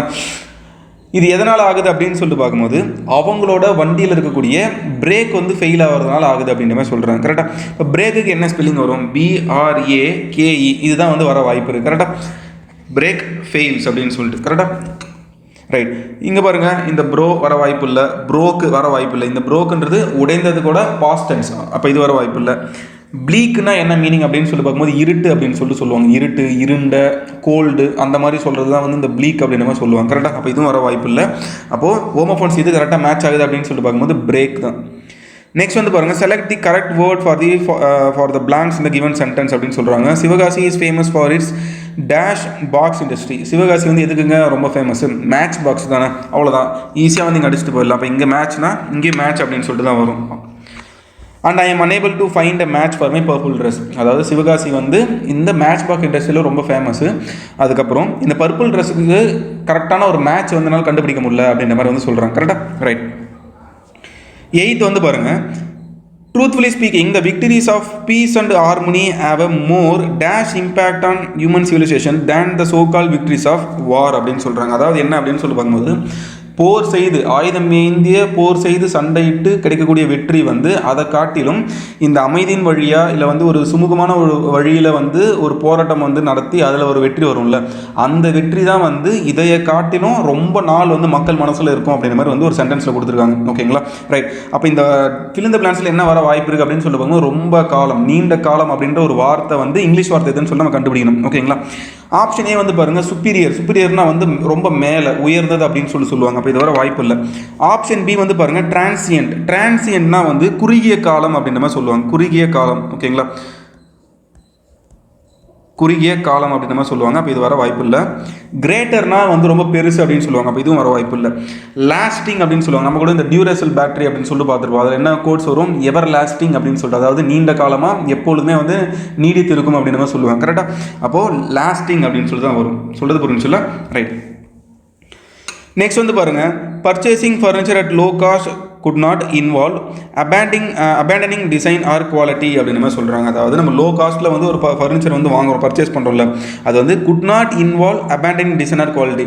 அதாவது யாரோ ஒருத்தர் வந்து விட்ட அந்த ஒரு டிசைனை நம்ம வந்து லோ காஸ்ட்டில் வாங்குகிறோம் அப்படின்ற மாதிரி ஒரு சென்டென்ஸில் வருது. இது கரெக்டாக இருக்கக்கூடிய வார்த்தை என்ன அப்படின்னு சொல்லி பார்க்கும்போது should not entail sacrificing அப்படின்ற ஒரு வார்த்தை மட்டும் தான் கரெக்டாக இருக்கும். இந்த did not வந்து வர வாய்ப்பு இல்லை. ஏன்னா இங்கே வந்து ப்ரெசன்ட் டென்ஸில் கொடுத்துருக்காங்க, did வந்து பாஸ்ட் டென்ஸில் வரும், அப்போ இதுவும் வர வாய்ப்பு இல்லை. have not done ரெக்ரெட்னாலே வந்து வருந்துருது, அப்போ இதுவும் வர வாய்ப்பு இல்லை. ஃபர்கெட்டிங்னா மறத்தல், அப்போ இதுவும் வர வாய்ப்பு இல்லை. இந்த டிட் வந்து பாஸ்ட் டென்ஸில் இருக்கனால இதுவும் வர வாய்ப்பு இல்லை. அப்போ ஒரே ஒரு விஷயம் என்ன அப்படின்னா சாக்ரிஃபைசிங், அதுதான் வந்து இந்த சென்டென்ஸுக்கு தோது அமையக்கூடிய ஒரு வார்த்தை. ஓகேவா? அடுத்து 10th கொஸ்டின் வந்து பாருங்க, select the most appropriate synonyms of the given word. Synonyms வந்து கேட்குறாங்க. கொலோக்கியல், இந்த கொலோக்கியல்ன்றது என்ன மீனிங் அப்படின்னு சொல்லி பார்க்கும்போது பேச்சு நடை, பேச்சு வழக்கம் அப்படின்ற மாதிரி சொல்லுவாங்க. இப்போ நான் வந்து நான் வேலூரில் இருக்கேன், நான் வேலூரில் நான் ஒரு மாதிரி பேசுகிறேன்ல, இது வந்து திருநெல்வேலியில், தூத்துக்குடியில் இல்லை கன்னியாகுமரியில் படிக்கக்கூடிய உங்களுக்கு வந்து நான் பேசுகிற அந்த ஒரு ஸ்லாங் வந்து வேறு மாதிரி இருக்கும். கரெக்டாக? அதுதான் வந்து கொலோக்கியல்னு சொல்லுவாங்க. கொலோக்கியல்னா என்ன மீனிங்னா அந்த பேச்சு வழக்கம் இல்லை பேச்சு நடை அப்படின்னு சொல்லலாம். இப்போ இதுக்குள்ள கரெக்டான ஆன்சர் என்ன அப்படின்னு சொல்லி பார்க்கும்போது கான்வர்சேஷனல் அப்படின்னு சொல்லிட்டு வரும். ஓகேங்களா? இந்த லெக்சிக்கல்ன்றது என்ன மீனிங் அப்படின்னு சொல்லிட்டு பார்க்கும்போது ஒகாபுலரின்னு சொல்லுவாங்க. அதாவது அந்த ஒகாபுன்னா என்ன மீனிங், ஒரு வார்த்தை இருக்கும், அந்த வார்த்தையோட பொருள் அப்படின்ற மாதிரி வரும். அந்த லெக்சிக்கல்ன்றது ஒகாபுலரி அப்படின்னு சொல்லிட்டு வந்துடும். இந்த ப்ரொசோடிக் அப்படின்றது என்ன மீனிங்னா ரிதமெட்டிக்காக வரும். ரிதமாக அந்த ஒரு பாடுவாங்கள்ல, பாட்டு வழக்கத்தில் ரிதமிக்கு வரும்ல, அதுதான் வந்து இந்த ப்ரொசோடிக் சொல்லுவாங்க. லிங்குவிஸ்டிக்னா வந்து லாங்குவேஜ் அப்படின்னு சொல்லிட்டு வரும். இது மூணுமே வர வாய்ப்பு இல்லை. ஏன்னா இந்த கான்வர்சேஷன்ன்றது ஏன் கரெக்டாக வரும் அப்படின்னா இது வந்து பேச்சு நடையில் வரும். ஆமாம் தானே, பேசுகிற விதத்தில் வரும். கரெக்டாக? அதனால தான் கொலோக்கியலுக்கு வந்து கான்வர்சேஷன் அப்படின்னு சொல்லிட்டு வரும். நெக்ஸ்ட் வந்து பாருங்கள், select the option that express the given sentence in the future tense. Future டென்ஸில் என்ன ஆப்ஷன் இருக்குன்னு சொல்லிட்டு பார்க்கணும். ஃபியூச்சர் டென்ஸ்னால் நமக்கு தெரிஞ்ச விஷயம் என்னென்னா வில் வரும். கரெக்டாக? ரைட். 4 ஆப்ஷனில் எது வில் வருதுன்னு சொல்லி பாருங்கள். ஆப்ஷன் ஏ தான். have been அப்படின்னு வருது, had been வருது, were வருது. இது எல்லாமே வந்து ஃபியூச்சர் டென்ஸாக வர வாய்ப்பே இல்லை. ஏன்னா வில் இருந்தால் தான் வந்து ஃபியூச்சர் டென்ஸ். ஆமாம் தானே? ரைட். நெக்ஸ்ட் வந்து பாருங்கள், select the incorrectly spelt word அப்படின்னு சொல்லி கொடுத்துருக்காங்க. Maladjusted correct, stakeholder correct, longitude correct, permanent தான் தப்பு. ஓகேங்களா? என்ன வரும்? பர்மனெண்ட், எம்ஏ வரும், பர்மனெண்ட் அப்படின்னு சொல்லிட்டு வரும். கரெக்டாக? Right. Next select the most appropriate antonym அப்படின்னு சொல்லி கேட்குறாங்க. எதுவும் சொல்லி கண்டுபிடிக்கணும். ரான்சிட். ரான்சிட்னா என்ன அப்படின்னு சொல்லி பார்க்கும்போது இப்போது ஒரு மாதிரி அழுகிய ஒரு துர்நாற்றம் அப்படின்னு சொல்லி புரிஞ்சுக்கலாம். அதாவது என்னென்னா இந்த வெண்ணெய் இருக்குல்ல, வெண்ணெல்லாம் வந்து கெட்டு போச்சுன்னா வரக்கூடிய ஒரு ஸ்மெல் தான் வந்து ரான்சிட் அப்படின்ற மாதிரி சொல்லுவாங்க. ரான்சிட் பட்டர் அப்படின்ற மாதிரி சொல்லிடுவாங்க. இப்போ அதுக்கு உண்டான ஆப்போசிட் வேர்டு வந்து கேட்கணும். இப்போ வந்து அழுகி போதல் அப்படின்னு சொல்லிட்டு வருதுன்னு வச்சுப்போம், அதுக்கு ஆப்போசிட்டாக என்ன வரும்? ஃப்ரெஷ் அப்படின்னு சொல்லி தான் வரும். கரெக்டாக? அப்போ 13th வந்து ஆப்ஷன் சி. 14th வந்து பாருங்கள், select the most appropriate meaning of the given idiom அப்படின்ற மாதிரி வந்து கொடுத்துருக்காங்க. At your beck and call. அதாவது என்னென்னா அட் யுவர் பெக் அண்ட் கால்னால் என்ன மீனிங்னா நீங்கள் உங்கள் சேவைக்காக அப்படின்ற மாதிரி வந்து புரிஞ்சுக்கலாம். நீங்கள் என்ன சொல்ல நான் செய்கிறேன், உங்களோட முழு கண்ட்ரோலில் நான் இருப்பேன் அப்படின்ற மாதிரி வந்து ஒரு மீனிங்கில் வரும். அதுதான் வந்து அட் யுவர் பெக் அண்ட் கால் அப்படின்னு சொல்லிட்டு வரும்.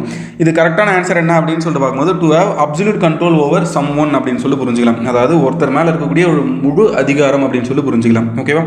அடுத்து வந்து பாருங்கள், ஏன் நைட் அவுல் அப்படின்னு சொல்லிட்டு நைட் அவுலோட இடியம் என்ன அப்படின்ற மாதிரி வந்து கேட்குறாங்க. நைட் அவுல்னா என்ன மீனிங்னா ஒரு சிலர் வந்து லேட்டாக தூங்கக்கூடிய ஒரு பழக்கம் இருக்கும், அவங்கள தான் வந்து என்னென்னு சொல்லுவாங்க அப்படின்னா நைட் அவுல் அப்படின்னு சொல்லிட்டு சொல்லுவாங்க.